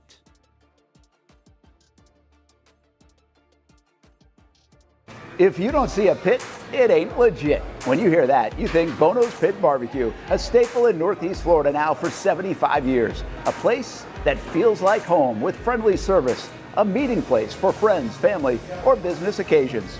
On the menu, the corn nuggets are a favorite in our house, but there's something for everyone. Sandwiches, platters, salads, sides, desserts, and family feasts. You see Bono's all over the place in Northeast Florida. You know, there are almost 20 locations in the Jacksonville area now, so stop on by, sit down, and dine in with Bono's.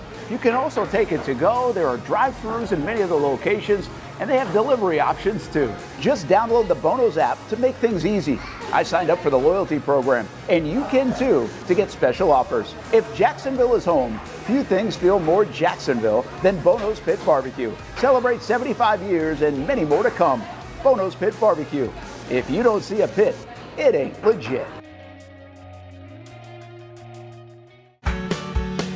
People helping people. It's at the core of what Alive Credit Union is all about, and it's been that way for over 70 years. From the start in 1954 to today, the mission remains to inspire financial wellness and give you a financially fit lifestyle. Alive Credit Union and its employees are committed to not only serving their valued members, but also our community here in Northeast Florida. I had a chance to see that commitment firsthand as Alive partnered with our Action Sports Jacks 24/7 team to bring you Armada men's and women's soccer broadcasts. Inside the 18, it is a shot, and it's a goal! Chloe Chivers! And that connection to the community continues with Alive Credit Union's support of the Police Athletic League of Jacksonville. Alive Credit Union's commitment to our community also involves serving the financial needs of all first responders through the recent merger partnership with City and Police Federal Credit Union. Join the community and become a member of Alive Credit Union today. Find out the many ways you can be inspired in financial wellness at alivecu.coop.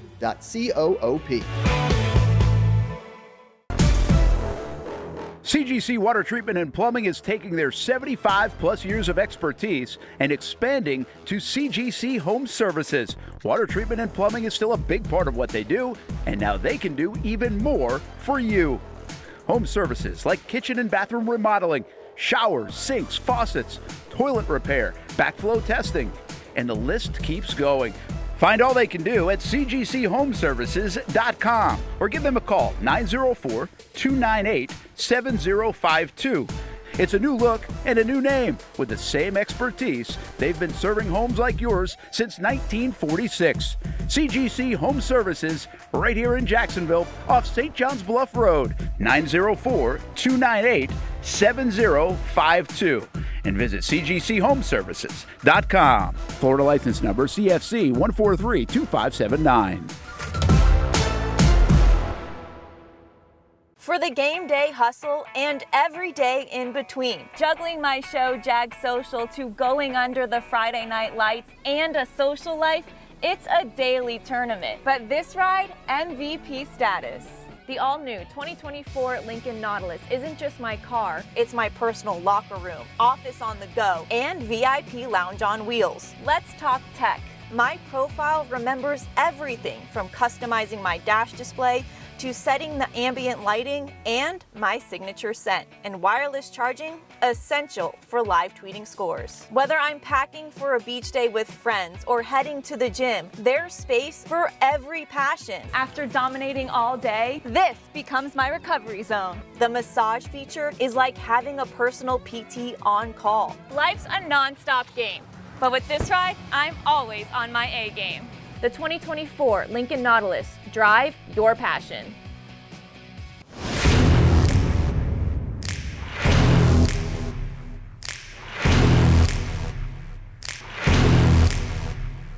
Grab some friends and go to a restaurant or head out for a drink and some conversation. Watch your favorite team play on the big screen. Or how about play some games? You can do all of that in one night at Best Bet. Each location has a different vibe, its own personality, like here at the original Best Bet in Orange Park. When you walk through these doors, everybody knows your name. And here in St. Augustine, it's the newest location. Play some poker. How about the table games? And don't forget about Ace's Sports Bar and Grill. And then there's the Jacksonville location, right here on Monument Road. It's the biggest poker room in the state of Florida. Maybe you'll find yourself a seat right here at the final table. Best Bet, where you can have the best of times. And that makes you always go home a winner. Try any of the 3 locations, and you can always visit bestbetjacks.com. Welcome back to the Brent and Austen Show, streaming on the Action Sports Jacks 24/7 network. Look at you. This is what I like. I appreciate this. You know what I appreciate about Hamby here? Yeah. He's like, this mother jumper.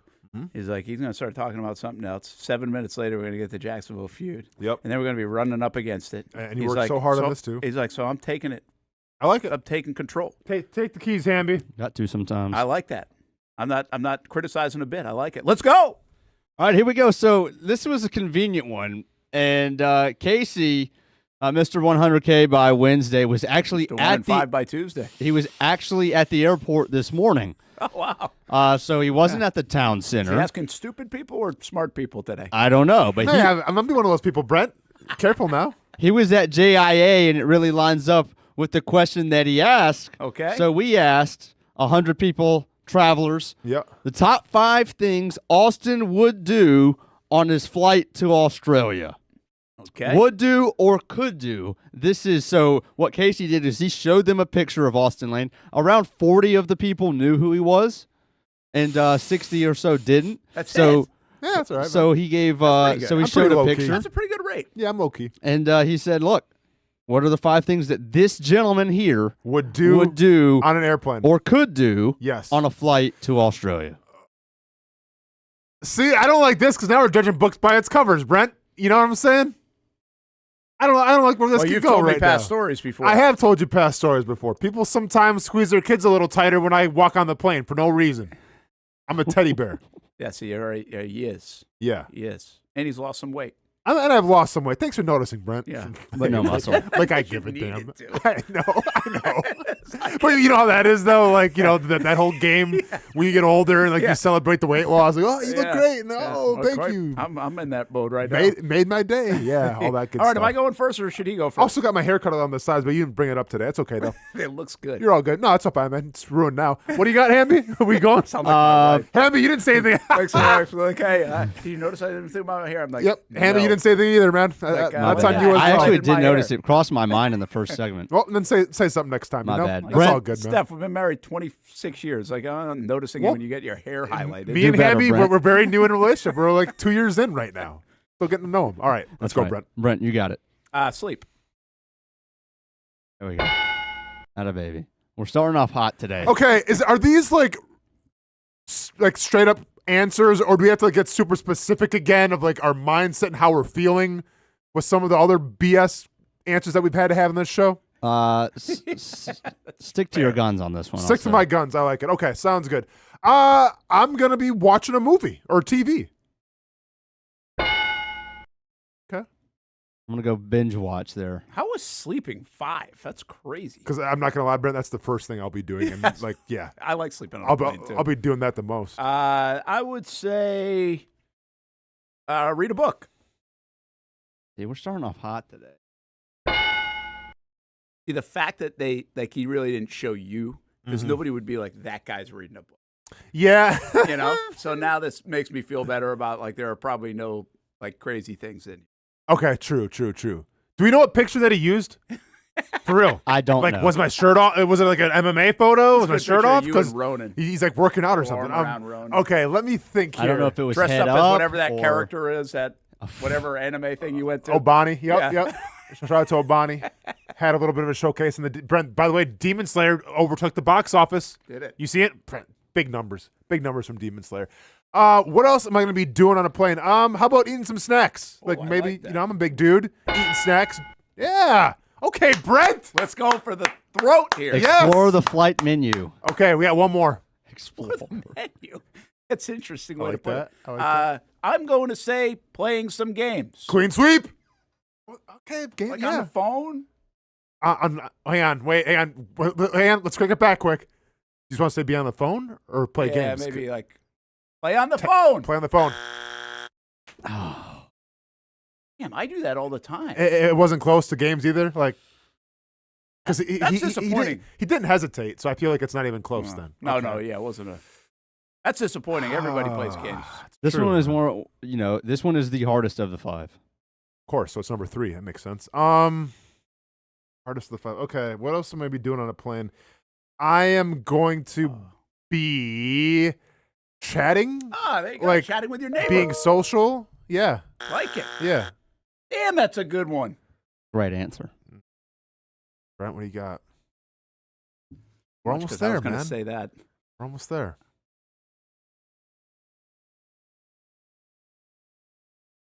Eating. Did you say eating? Yes. Yeah. Explore Oh, the that menu. was exploring the menu. the That's menu. a weird one. Exploring the menu. Thought it was listen to music. Oh, that's it. Bring it home. What the? Honestly, next to sleeping and music, those are the top 2 for me. So AI, step your game up. We've had all good answers here. I know, and now he said it's the hardest one to get. What else are you doing on a plane, Brent? Okay. I mean, this is kind of out of the ordinary. Once again, depending on the picture, like walking around, stretching, like getting active. Buzzer's starting to trigger me a little bit. Yeah, I think we're out, right? No, Yeah, one more guess We got here, one more Brent. apiece. No, because Brent started that's it, right? right. That's Yeah, right. Brent started it. We each got one more. This was more of a thing. I'll give you a hint. This is more of a thing that I would envision Brent doing on a long flight. Watching golf. No. Good one. Getting work done. Oh. I think I'm going to give that one. I think that deserves a win. Hey. These people said creative projects. Creative projects. good. Yeah, That's that's fair. Yeah, that's Brent. I do that. Yeah, what am I gonna do? Do stuff for the show? I think not. Maybe my I'm bad, in Casey. I gave vacation too much mode. of a hint I'm there. on vacation. I'd be too, by the way, for 26 hours. Oh yeah, I think I want to. But I'd have to get something done work-wise for the Not hear 26 you. hours. That's true. So as All right. I mentioned, Casey was at the airport this morning, like in the last couple of hours. So when Brent said that he was looking for a new show to put down, that really caught me off guard because that's not how people use that phrase. So then I was texted Casey. I was like, "Hey, I know you're at the airport, and I know you're asking people about Austen, what he's going to be doing. I got a question. Go over to the food court past Terminal A and ask all those people, what are the top 5 things that people refer to when they're saying, man, I can really put this down." Oh, wow. By the way, I said put down because, I watch it on my phone. Put down.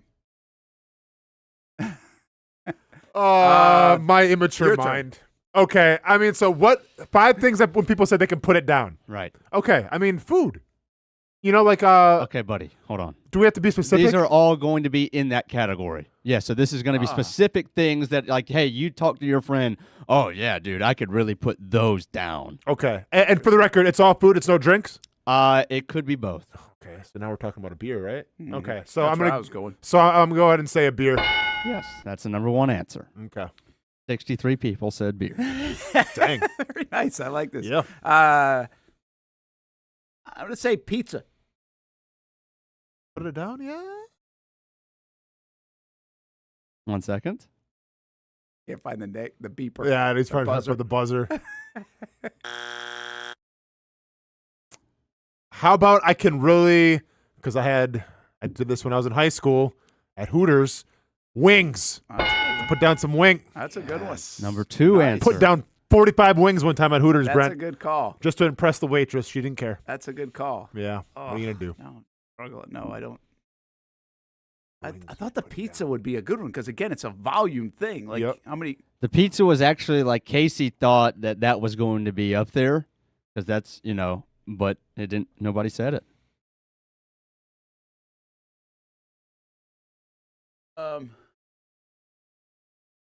I would put down a bag of chips. Mm. The whole thing? Doritos? Doritos. Show me tacos. You can put down some tacos. Brent, you better step your game up. Tacos is good. Good answer. God, I don't think my answers have been bad yet. But They haven't been bad. They've been okay. They've been okay. Pizza was a good First round answer. was a great. Yeah, the pizza was good, but now with You the don't chips, like the chips? I don't like Put the down a chips. bag of chips? I don't like the chips. Put down like a if bag we of were, Oreos? If this was the Family Feud, I would give good answer, but it wouldn't be. It wouldn't be. Oh, I'd be like, good answer. Okay. This is all things that sometimes people would say, that this is their claim to fame that they can eat a lot of them. Yeah, I got I Yep. get it. I get it. So I thought pizza would be one. I don't really know where else we're going here. Come on, Tacos Brent. is good. Come on, Brent. Wings. There's one. Come on, man. There's an obvious one, huh? I think so. Fame of putting down. You really scarf him down. Yeah, not here. I'm not with you here. Okay, that's I'm fine. not getting it. That's fine. Distant relatives. It's not like we're a family. It's okay. yeah. We're distant cousins. I think It's fine. I'm married into the family. Yeah, there we go. Yeah, I think just for the hell of it, how many chicken nuggets can I eat? Show me hot dogs. I was not even close to there. Oh, I was not even. No hot cocky with it dogs. too. But I wasn't I even was close. cocky with it. I You were was pretty cocky. But cocky oh with yeah, it. show me this one. But I would have thought of Joey Chestnut right away. Oh too, yeah, and yeah. said, Put out some okay. hot dogs. Okay. We got any more beverage on there, or is it just the only one? No beverages. Okay. Just making sure. One of these So was I can actually put down some mentioned earlier in the show. Um, my memories. It was something that I said that not being an people elephant. agreed with, I guess. And then I think the other one, you're also going to kick yourself. I mean, I got a good idea of one. I had said, two. You said this thing out loud? I did. I mean, was I on the show at that time? Yes, it was right after you said what you said. Was I looking at animal videos at the time? Probably. It's high likelihood. That's right after. I was probably Surprised looking at the cat putting- from Bowling Green, honestly. Surprised watching animal videos it wasn't one of the first 5 answers on our first question. That's a good point. I had some time. Gosh, I'm not. Come on, I'm Brent. coming up empty, man. What are you on this scarfing stuff. down, man? I think there's, I don't know. Yeah, how about just the sandwich? I'm not mad at that answer. I wouldn't have said it, but I wasn't. Hammy, can you say the phrase one more time? Something you can really put down. Put down. A food item. Yeah. Okay. I got 2. Let's go burgers. Hot burgers. 2 strikes for me. I already got 3, so you got to go again. Oh yeah. I'm thinking more quantity. Okay, so Brent, I was thinking popcorn, but I don't put it down. Can you really put down some popcorn or candies? Like, I don't. Well, I thought of candy a while back, but it just didn't feel like it felt like we were going more food Yeah.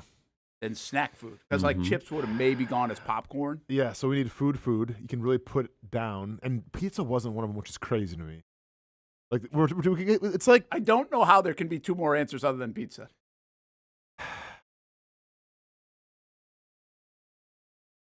I think I might say popcorn, even though I don't feel good about it, and I said it twice, and I'm trying Hamby to think, like, if hasn't you go given to me the any town center reaction. right now and think about so all I'm the trying to different think. Yeah. Areas, but go ahead, I popcorn. mean, what about the barbecue? Are you thinking from the barbecue area that you If can people put say down you put down ribs? barbecue, Put down some ribs? Ooh, ribs. You can really put They down don't say some it about ribs. steak. You can really put down a steak. They don't say it about seafood. No, shrimp. Nah. Although Jacksonville put down some shrimp. Popcorn it is. All right, I'm just gonna go. See if the chat. I'm gonna because I'm out. So once Yeah, you get out, yeah. Go ahead. I got a feeling you're about to get out. You know what? I think I'm gonna. You can really put down some candy. Like I think candy. Yeah. Man. Just up by that much. All right, Hamby. I mean, it's I don't like the upbeat music when we lost. I'm not gonna lie. Hold on a second. Let me see if the chat. Sushi. Sushi over pizza. You're going to kick yourself over this next one. Donuts. Yeah, Okay. I'm not gonna lie. I'm upset with myself on that one. Yeah, donuts is good. Sushi's kind of And whatever. I actually will put down some donuts when I get home. Like, it's got to be a certain kind of donut. But yeah. And that's good even on the munchkins. Because and people stuff. brag about how Yeah, they they do. have Oh, the yeah. donut competition Get a just dozen. within. Yeah. Yeah, they had that. Like, I had never seen this, but Ty even told me in the summer they did a dozen donut challenge. They had to eat a dozen donuts in 9 holes of golf. I guess that was a thing on YouTube going around. I did it. Wait, Didn't eat the rest of the day, but he ate a dozen donuts in 9 rounds of golf. in 9 holes. Or 9 Okay. So in yeah. about an hour and a half. So about, but in 2 hours. What's the hot dog one at a baseball game? It's a 9. It's like 9 one- dogs, yes, 9 beers, and 9 beers. innings. Yeah. I thought there was something else in that. Is there a third 9 thing? zins or something like that. Zins. It's not Zins, what I was thinking Zins. of. What's the whole Zin craze? Remind me of that again. Like, what is it? It's like smokeless tobacco. It's like chewing tobacco, but like it's basically It's no- it's there's like a no little tobacco. Yeah, so it's like a just little nicotine. So you get a buzz, but it's with no Is it like is Fiberglass it the way the and stuff. pouches used to be? No, because pouches had like the pouches tobacco. had- So like, when you put a Zin in, like you don't have to spit. Oh, okay. You know, like when you even put a pouch in, sometimes with like a skull or whatever, you still have to spit You because gotta there's spit. tobacco juice. Hey, did you ever chew? You play baseball? I've tried. Sorry, it. parents listening. Oh, okay. I've tried it.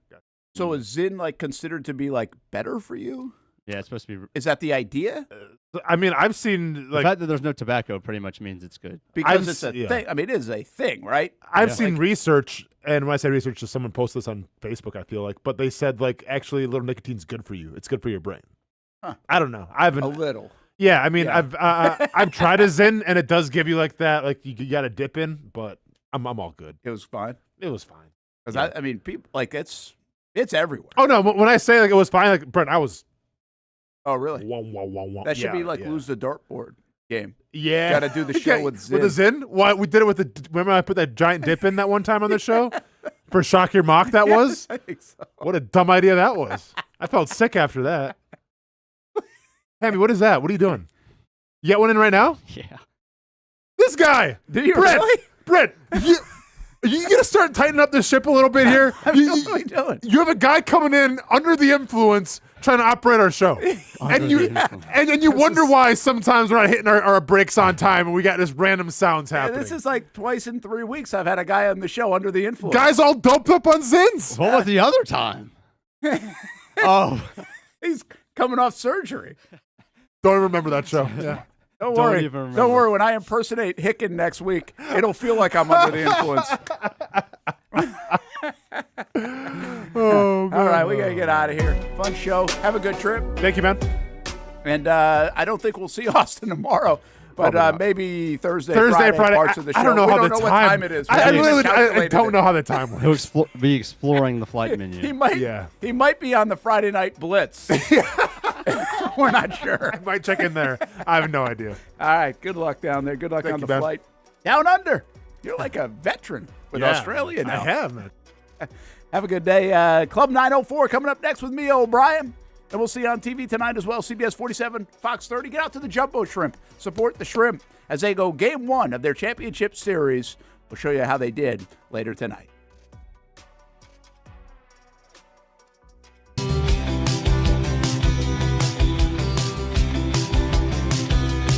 Welcome inside the Armor Guard exterior and gutter helmet showroom. There's a lot going on, like glass exteriors, replacement windows, and down there we have the retractable screens and awnings, plus hurricane protection. Let's talk more about those gutters, and to do that, we bring in Kevin. He's the owner, he's the expert. Why Gutter Helmet? Well, Gutter Helmet is truly the only maintenance-free product. It lets the trash and debris go on the ground, the water wraps around and goes inside. Unlike filters, they sit on top of the gutters, and the trash and debris build up on top of filters, which requires maintenance.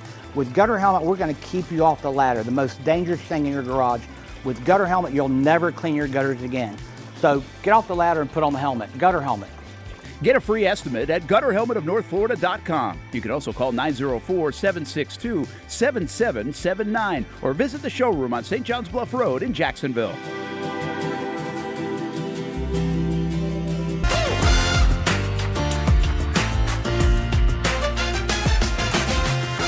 Empower a future, inspire a dream. It's a bold but simple mission for the Jacksonville Police Athletic League known as Jax PAL. Help the next generation of kids in Jacksonville shape a brighter future. Their after-school programs, teenage leadership programs. There's community outreach. This has been just an awesome opportunity to be out here with my colleagues and do something good for the community. It's really been an interesting opportunity to just see everybody work together in a way that we don't normally in the office. And there's sports.